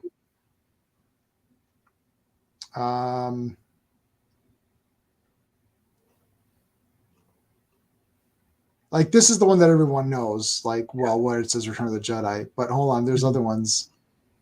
Like this one was cool too. Yeah. Yeah. But the one we're used to, but this is the one we're all used to right here. Yeah. Or actually, sorry, it's really more like this one. But hold on, is this? Yeah, like what about like this? Like there's other one like this is. I don't know if you can't. You can't see it because it won't. I remember the Revenge of the Jedi one. Seeing that. Yeah. Yeah, that was the red with the Yeah. But like that one, this is the 40th anniversary one. Do you guys like this 40th anniversary one? No, not really. I think it's pretty cool. I like the red one, or I like the classic one. I actually like the white, like outline on Luke. I never liked that special edition one with like Chewie's head and Jabba's head, and I don't like this at all. I never liked that one. No, I agree. I think the poster that I have one from every like franchise. If I go back and do Empire Strikes Back, I actually don't have. I have this one. Oh, yes. Oh wow. I have this one. Yeah. This is the one that I have. Not this is the normal one that everyone knows. Yeah. But this is the one that I have. That one's okay too. Darth Vader looks a little bit too beefy, but it's like, that's exactly him. It's like, what's happening, man? It's like super tense. Yeah, This is the normal one. Yeah, I really like that one a lot. The normal one. Yeah. Now there's ones where here, like, see where they added guys. Yes. Yeah. Like they didn't want to show Yoda, so they didn't put him on the poster. But my thing is that this looks like some sort. I love this poster actually, just because it's an awesome thing. But it is a bit of the love story here, where it's like Luke's kind of like just like on here. It's like it's the Gone with the Wind pose. It's the Gone with the Wind. Yeah. When now, I was gonna buy this one. Yeah. This is neat too, with like Luke doing the James Bond shooting. So this will, and with again Darth Vader. It's the same motif, Darth Vader in the back. You just picked up the same book I had out here, Sean. Yeah, you guys should get this. Well, I know Steve had. Do you have all three, Steve? Or I have 4. What's the fourth one? Yeah, that one. I don't have that yet, but I'll get it. So sorry, I didn't see what is it? It's the top cards. All the tops cards. That's These are cool. great. And you know what's great? It has all the cards. That's great. But like the commentary by the guys from this, I learned a lot more than that. I don't know anything about Star Wars. They had the inside scoop because they were like let into Lucasfilm and stuff, and they saw different designs. One thing I didn't know about Empire, they showed a preview of it on television. I don't know what show it was. I'm trying to do research on it. But it was a big event, and the clip they showed, it was like a week or 2 weeks before the release. The clip they showed was the asteroid chase, and thinking about that scene, that would have blown people away. It's like, well, how do they top Star Wars? Like, it's like, whoa, freaking awesome, man! What is this? And they go into the thing, and they don't know it's a worm. Yeah, no, all that stuff is great. So yeah, those books are fantastic. Yeah, they are. And they're great to just pop out and just get into the spirit of Star Wars. I'll put this in the private chat. Could not be reached sent me the link. Awesome. Oh, that's awesome. So there you go. I put in the private chat. So this gives you all of the articles. But I wanted to look for those books that you guys just showed. So that's like what, Star Wars tops? Yeah. Yeah.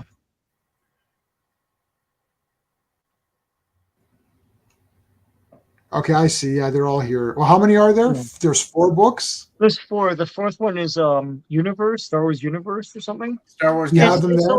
It's all the special painted ones. Yeah. Okay, so Star Wars Galaxy, and what's the other 2? This is Star Wars. The first one. Okay, that one's there. I saw that one. I saw the one with the Ewok on it. This is Empire Strikes Back. Oh, Empire Strikes Back. Okay, yeah, cool. All right, I see them all. And then the Ewok one is returned. Yeah, Empire's not available anymore. Oh shit. Yeah. That's a good one too, man. Yeah, the other 2 are all. Oh, Star Wars Galaxy, yeah, that one's there too. Yeah. The original tops trading cards for no, actually, Jedi's the only one available. Oh, no, you can get them used. Yeah. You can get them used. Yeah. No, Empire's completely unavailable. You have to go to eBay or whatever. Also, super special too. I don't have the floppies for this one. I should get the floppies, but there's 4 of them. 4 issues. When you read those 4 Marvel issues, like it's funny. There's just a bit of the movie, and then the rest is all pinups. Right. It's like pinups of every guy. It's Al Williamson, so they're all awesome. Hey, Lord Thoth. Hey, Lord Thoth. And Lord Thoth. He's a fellow Legionnaire and Blake 7 fan. I got my Avon. Avon lives, buddy. Just rewatched it again last weekend or 2 weekends ago. What are all? So this looks very interesting. All this stuff here. I picked up my back issue with the Legion on it today, actually. Where'd you get that? That didn't come out this. Silver Snail. No, Silver Snail has a bunch of back issues. So do they have this off back issues? So, right. So do they? Okay. So next time you go, see if they have the Superboy one. I have it. I have it upstairs. I got it from I got it from the comic room, which is the Scarborough one. Yeah, because my guy sold out. He only orders a couple. So I thought you had it. Do you have it? No, I don't have it. I bought it. No, I bought it digitally because he didn't have it, so I just bought the digital. So if you see another one, snag it. It's cool because they have a super goof. I read the whole thing. Yeah, it's awesome. Yeah. I read the whole thing. Yeah. So these are pretty neat. We're looking at this. It's a newspaper strips, right? Yeah. No. Like this is like so. It's like it actually. Awesome! It's the articles is what he's sending us, not the strips, because I've got those strips. I have old sci-fi magazines, and they're like it's this stuff. It's like speculation on the movies, and they're like they're so off. It's like, like Darth Vader's a robot, and and all that stuff. Yeah. That's awesome. Or like Solo is the long lost brother of Luke, which isn't so far off. Just as a random side note, I don't know if you guys like these or not. Oh God, like I don't know why this is like this happened. Oh, here we go. There's every Superman movie has a .com. Yeah. And this has everything. Yeah. Like it has like it's like every still, like for everything promotion. Like this is how I got. We're gonna be on Superman 3 Day. We're gonna be playing the Superman 3 Shreddies box games. Yeah. I got them all from here. Oh yeah. Wow. Like this website has every article, look, every newspaper thing that published anything, not just for Superman 3, for every Superman movie. They're just different .coms. Yeah. I'll give you this one. Yeah, I've been with this site for a while. I'll give you this one in the chat, in the private link. Yeah. And then you could just it's all of them, but just do 4 to, it's the same link. All of them just go to the different. Yeah. All right, let's go back to the Star Wars thing. This is awesome. So it's divided by year. So 77 sequels already planned for popular Star Wars, July 8, 1977. Wow, quality's good scans. Yeah. Wow. I have I have the Jeffersons, and there's that episode where what's his name, Billy D. Williams is guest starring. And at that point, they had announced that he was going to be in Empire, and he was the man after that. Like, because he was so hyped. It's like, so yeah, that's a pretty funny episode. This is a typical situation thing, but yeah. Oh, Liam Neeson. Lightsaber rattling. Liz Smith. Oh. Liz Smith, you bitch. No. All right, I don't know who that is. I like random rage. Woo! You got What's this bullshit?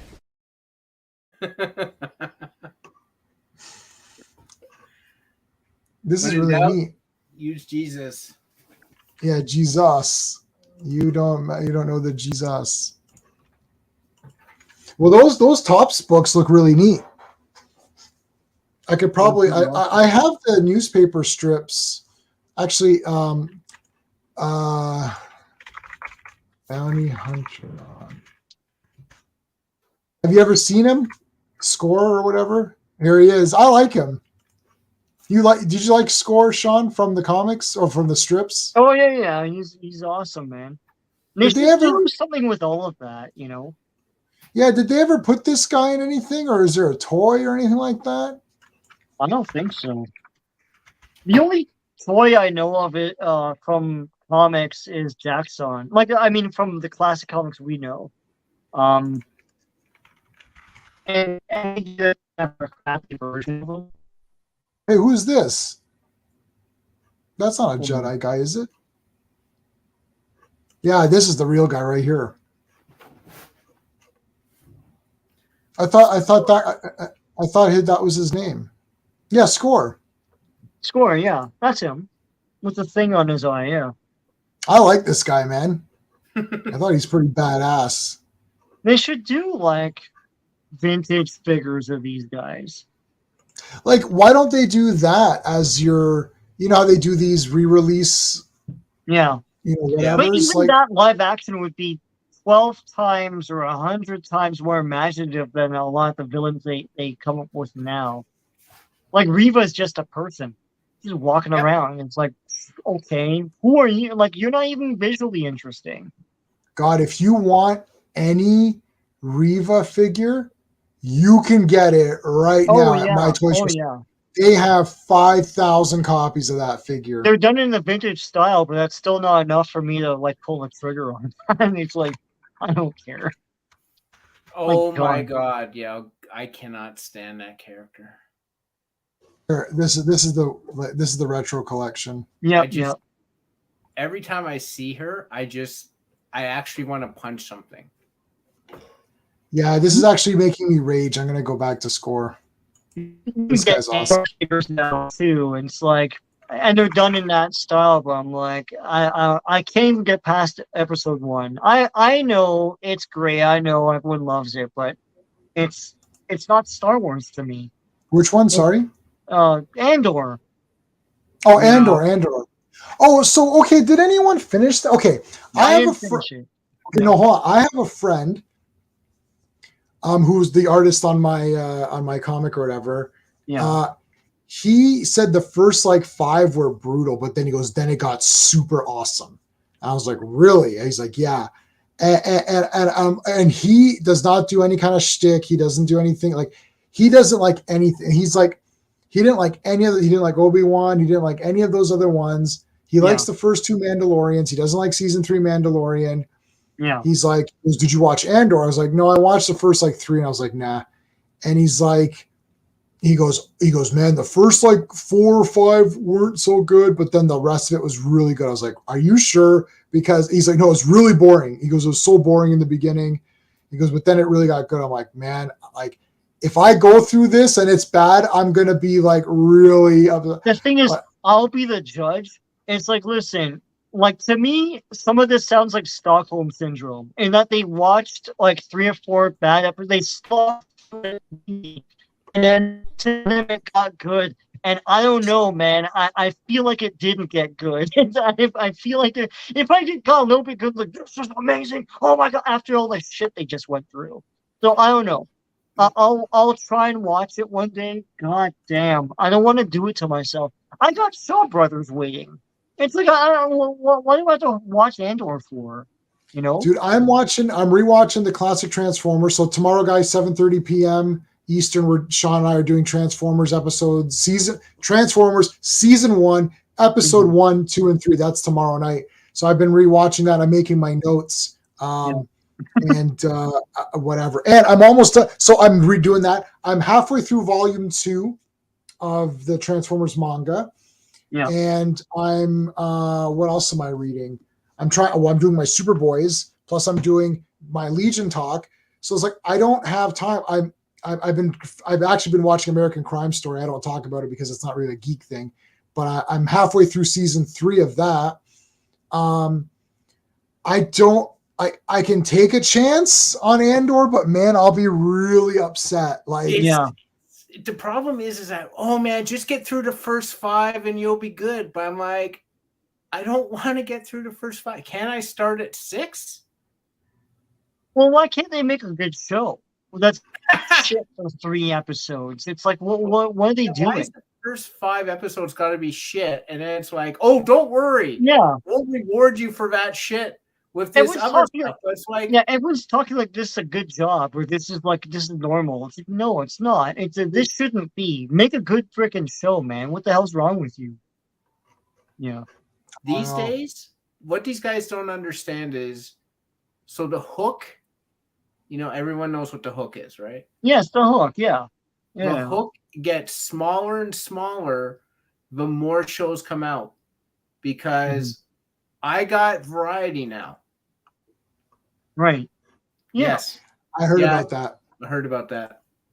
Like, that's the thing is, you got to get me within the first 10 minutes. If you don't get me within the first 10 minutes, I may not last the episode, never mind 2, 3, 4, and 5. Right.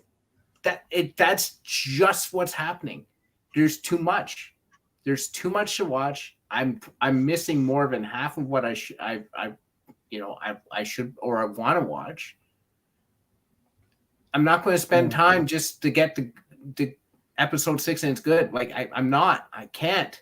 It's not happening. My other thing is that, like, because Lord Thoth gave it a 6 out of 10, so that's kind of a pass by my rating system. Yeah. My thing is that how many episodes is Andor? Is it 10? I think it's more. It's not. Is it 12? I think it's 10. I mean, is it 12? Okay, it doesn't matter. Let's say it's 10. And let's say the first 5 are kind of slow and not great. Yeah. But the next 5 are not going to be 10 out of 10.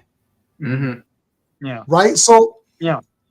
even to say the last 5 are good, well, how good are the last 5 that I have to? There's 10. Thanks, LT. There's 12. So, is there 12? Oh, Oh, LT's saying 10. Unless he's saying 10. Unless they made to, it's like, let me share. 12. He said 12. It's 12. It's 12. So let's say the first 5 are bad and the next 7 are great or whatever. Okay. Yeah. But even if the next 7 are great, how great are they to sit through 5 hours of bad? Yeah. Like it's not going to be. It's not like you're saying that there's a film out there. I don't know, like pick a movie. Like I don't know, you pick like a movie that's 2 hours or something, right? And you're like, well, the first like 20 minutes, it's a bit draggy, and then it like really picks up. 47 meters down. Okay. Yes. That's a perfect example. The first 10, 15 minutes are generic crap. The 2 girls. Yeah, I saw that at your place. That was not too bad. Right? And then it gets into the water and it's really good. That was pretty good, yeah. That doesn't forget the first 10 to 15 minutes. Right, but that movie was also 90 minutes or whatever. It's 90 minutes, right? and the first 10 to 15 isn't horrible. It's not horribly boring. It's just generic. Well, yeah, because you got to get to the water, and you're like, okay, you need to have some kind of, and the characters aren't super interesting. That movie is about them being trapped. That's the interesting part. Yeah. Not so much their character backstories, but you have to have something so we know who these characters are because it's the sisters or something, right? Exactly. Right. So it's like, okay, generic sister crap with the guy, and they lead him out there and all that. That's fine. And then it gets into the movie, but that's 90 minutes. This is 5 hours. I think Andor's, anywhere from 30 to an hour. So that's a lot to get through to get to something that's going to be like pretty good. Like 6 out of 10, a 6 out of 10 show. Let's go with LT saying it is 6 out of 10. Like, well, let's say it's a pass. It was really like, that was okay. Whatever. That sounds reasonable. That sounds reasonable. So I don't think it's worth it for me. That's my problem. I don't think it's worth my time to get a 6 out of 10 rating. Like we're watching American Crime Story, which I would say the first season with the O.J. Simpson thing was very interesting. I would give that like easily 8 or 9 out of 10. Second season I thought was mildly interesting. I'd maybe give it like a 7. Third season maybe like a 7 as well. I haven't finished it, but like let's say 7. But I'm somewhat interested in those topics. And it's a drama show, so you're like, okay, well, let me see. I'm somewhat interested. Star Wars, there's no excuse for it to not be 9 or 10 out of 10. Like I know everything can't be 10 out of 10 original series. I'm not asking for 10 out of 10 Empire Strikes Back. I'm asking for like 8 out of 10. Yeah. Right? Yeah. Everyone keeps saying, one last quick point. Everyone keeps saying, the Star Wars fans, nobody can please you, that it can't be perfect. It's just a movie. It's like, okay, show me the effing live stream where I said I want 10 out of 10 on everything I do. Yeah. Show me that live stream. That's not there. What I want is a good, competent, cool adventure. That's it. For Christ's sakes, is Ator the Fighting Eagle a 10 out of 10? Like, we've been watching a lot of cheeseball 80s fantasy movies, and they're not 10 out of 10, but they're super fun and enjoyable. That's what I want. It doesn't need to be 10 out of 10. I'm not going to sit there with pen and paper and do my space rating system in the theater. Right? We're not going to sit there, John Wick 4. Well, I don't know. Right? I reviewed John Wick 4. Bottom line is, I gave John Wick 4 and I gave it like an 8 out of 10. Well, I'm buying it on 4K. It's pre-ordered already. And the second it comes, I'm watching it. So I don't need it to be 10 out of 10. I'm not saying every Star Wars movie has to be perfect. It has to be fun. Go ahead, Steve. Yeah, I was going to say what you're looking for. What I think I'm looking for is I'm looking for Rogue One. I'm looking for a solid movie that has some heart to it. Yeah, that's it. I know you're not replicating the original series. I know you're not doing it. Yeah. That was a once in a generation thing. Right. You're not replicating it. I get it. I want something better than the prequels. I sure as hell want something better than the sequels. Rogue One fit perfectly for me. I saw it, I'm like, that was good. Yeah. I really enjoyed that. Give me that. I'll be happy. Andor is made by the guy who came in to fix Rogue One. Yeah. And that guy said, like, he didn't care about Star Wars. He didn't know anything about it. He didn't really grow up with it. He didn't give a shit. And Rogue One was apparently such a disaster mess. Like that, what we saw is not what they intended. Right, right. And they said, like, what can you do with this? And he made the movie that we saw. They cut out a whole bunch of stuff. Like, I'm pretty sure what's her name? Jen Urso turns heel at one point, and then like it's you don't even know who to follow in that film. And so he made it the way it was. So like even that though, like from what I saw, I mean I saw that first episode and I was not interested in anything. And it's whole idea of making Star Wars serious. If you what the hell Star Wars is, I don't care that it has the word wars in its title. That doesn't mean it's a war story, idiot. It just means that it was a fun title as a hook. Like that Star Wars sounds awesome. No, it's not supposed to be freaking, all part of the Western Front, asshole. It's Star Wars.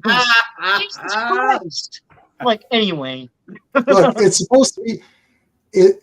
I said this on someone else's stream, I think, or whatever, but like, or we were talking about this with somebody. I was like, it's not going to happen because the people now are not fans of what George Lucas was a fan of, and they're not fans of Star Wars. I want pulp. We're all going to the pulp show in a couple of weeks or whatever, and we're going to look for some cool stuff, right?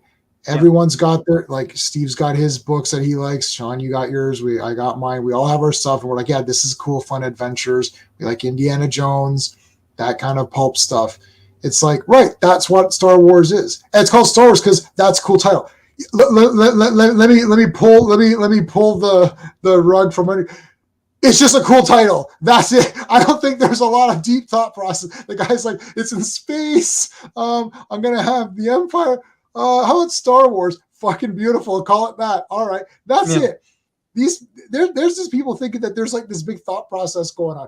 Now, why did you call this Star Wars? Oh, because it's a cool title. Like, I don't know. It sounds awesome, right? Like Flash Gordon. Well, it sounds like a cool name. I could have called him Stuart Gordon, but that's a director. It's like, is this like stupid? It's like, yeah, but is his real name Flash? And then they try to say, oh, his name is really Steven or something. I'm like, or it's Flash Gordon. I don't like it, right? It's like, stop trying to pretend that this was like this big thing. He called it Star Wars as a fun title. That's it. The other thing too, and you hit it right on the head. Like everything that made Star Wars, everything that inspired it, its essence and the spirit of it. We're about 90 years removed from that era now. It's 2023. So like in 1933, all this stuff was popular, and now it's like and came to a head in the 50s. But like we're about 90 years removed from that. It's so far removed. There are generations that don't know anything about any of this pulp adventure stuff and sci-fi pulp and all that. So no one's ever gonna know what makes Star Wars tick anymore. I mean, no, if you had respect and did some research, you'd fucking know. But like, but they're not gonna do that, No. So yeah. Yeah. Oh yeah. I remember it was at work. I was talking to somebody about it, and I was like, yeah, all of this stuff that George Lucas loved is gone. People don't care to go look at old stuff. They just think it's cheesy and stupid. They all love Star Wars, Indiana Jones, but they don't know that it all came from all that stuff. Like even with Superman, Clark Savage and Fortress of Solitude and all this crap. Right. Yeah. It's Doc Savage. And it's like, okay.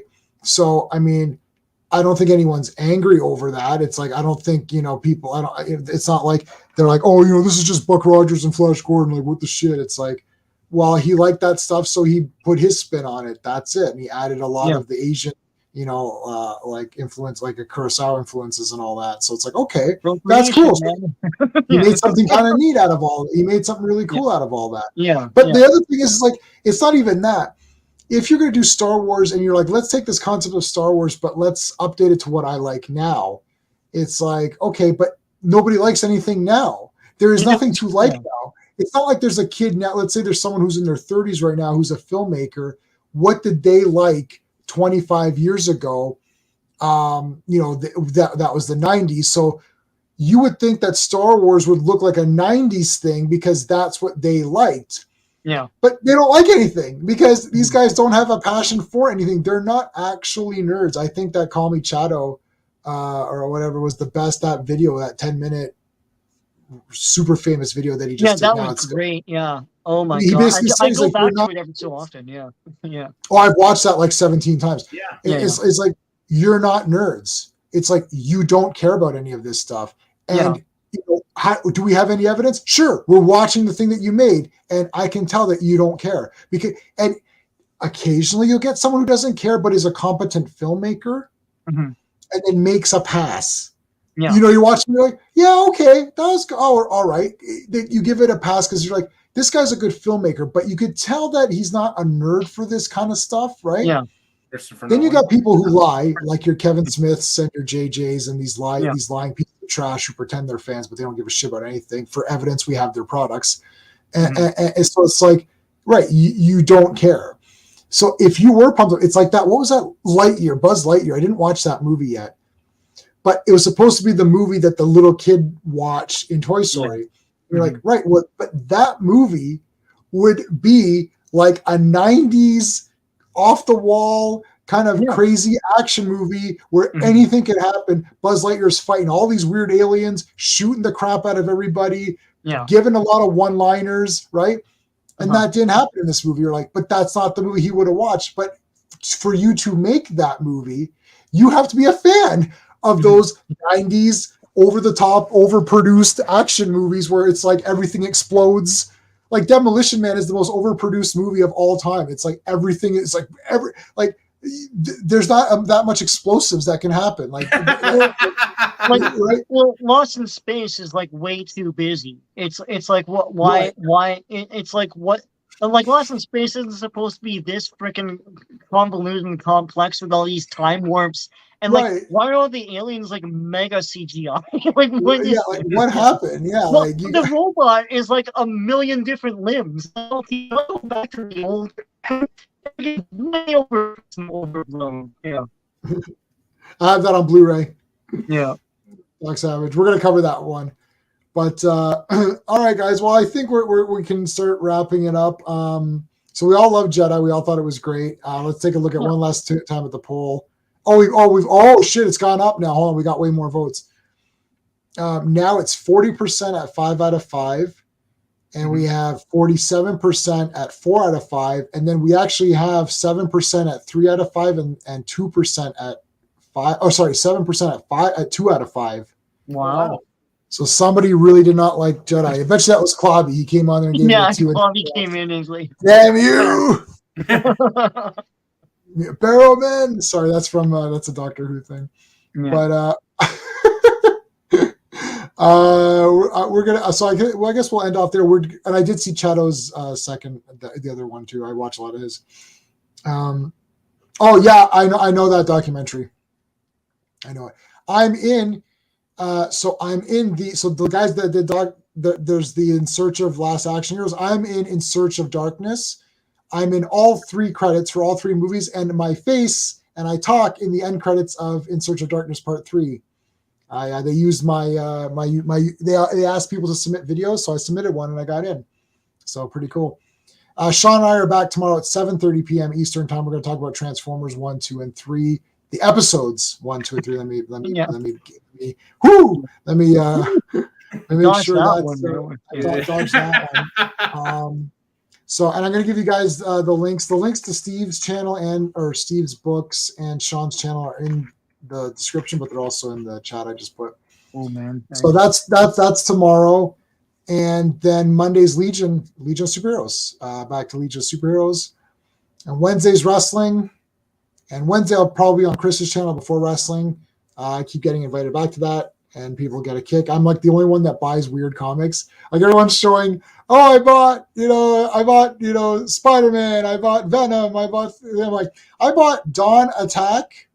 It's like I King thought that would be the normal thing, like I because they always talk about like something's killing the children and all this other crap. Yeah, but that's known now, right? Yeah. So it's like this. So I'm like, I was like, did I go to a different comic shop? Because like I literally got something completely different than everybody. Yeah. So, but nobody bought Action Comics, really? Come on. There was a good. The last 4 or 5 Superman comics have been good. So like, it's been shocking. Oh shit! It's shocking. It's actually shocking. Anyways, all right, guys. Well, that's that. Sean, well, what do you got coming up? You got Rebirth coming up. Premiering I got Rebirth what? coming up. I haven't done it week. So. You were cutting out there, but Rebirth is coming out. It's got scheduled. Yeah, Saturday 8 p.m. It's scheduled. So be there, be square. You gotta say be there or be a rectangular prism. Yeah. Steve, you got your dad. Well, actually, your dad. You and your dad. I guess is it a co? I guess it's co-written because you kind of went through it. I ghost wrote it for him. He came up with the story. I just fleshed it out. He's getting the sole credit. I'm just helping him put it out. All right. So that's coming out, but it'll be through your author's page, right? Well, no, it'll be a link one for him. You're going to create a brand new one? Oh, okay. Interesting. Okay. Yeah. All right. So keep an eye out for that. Plus your books are out right now on Amazon, and they're pretty much print on demand, right? Just like mine. Yeah. I'm hoping to do one before the end of the year, which will collect the Light Sword and Hellbent stories. Initial title I'm kicking around in my head because I want to put them all in one volume is Magic and Sin. So we'll see. I like that title. So keep your eyes peeled maybe by closer to the end of the year. Cool. Yeah. So yeah, awesome. And I've read all of those and I know, and I can vouch that they're all awesome. I wrote stuff afterwards. Oh, you wrote stuff afterwards? Oh, look at this. Check that out. Going off on it. Okay. I'll definitely get those for sure. All right, guys. Well, that's it then. We will see you hopefully tomorrow. Hey friends, you've just been listening to J-Man, and he is the smartest person who ever lived. So make sure you like and subscribe.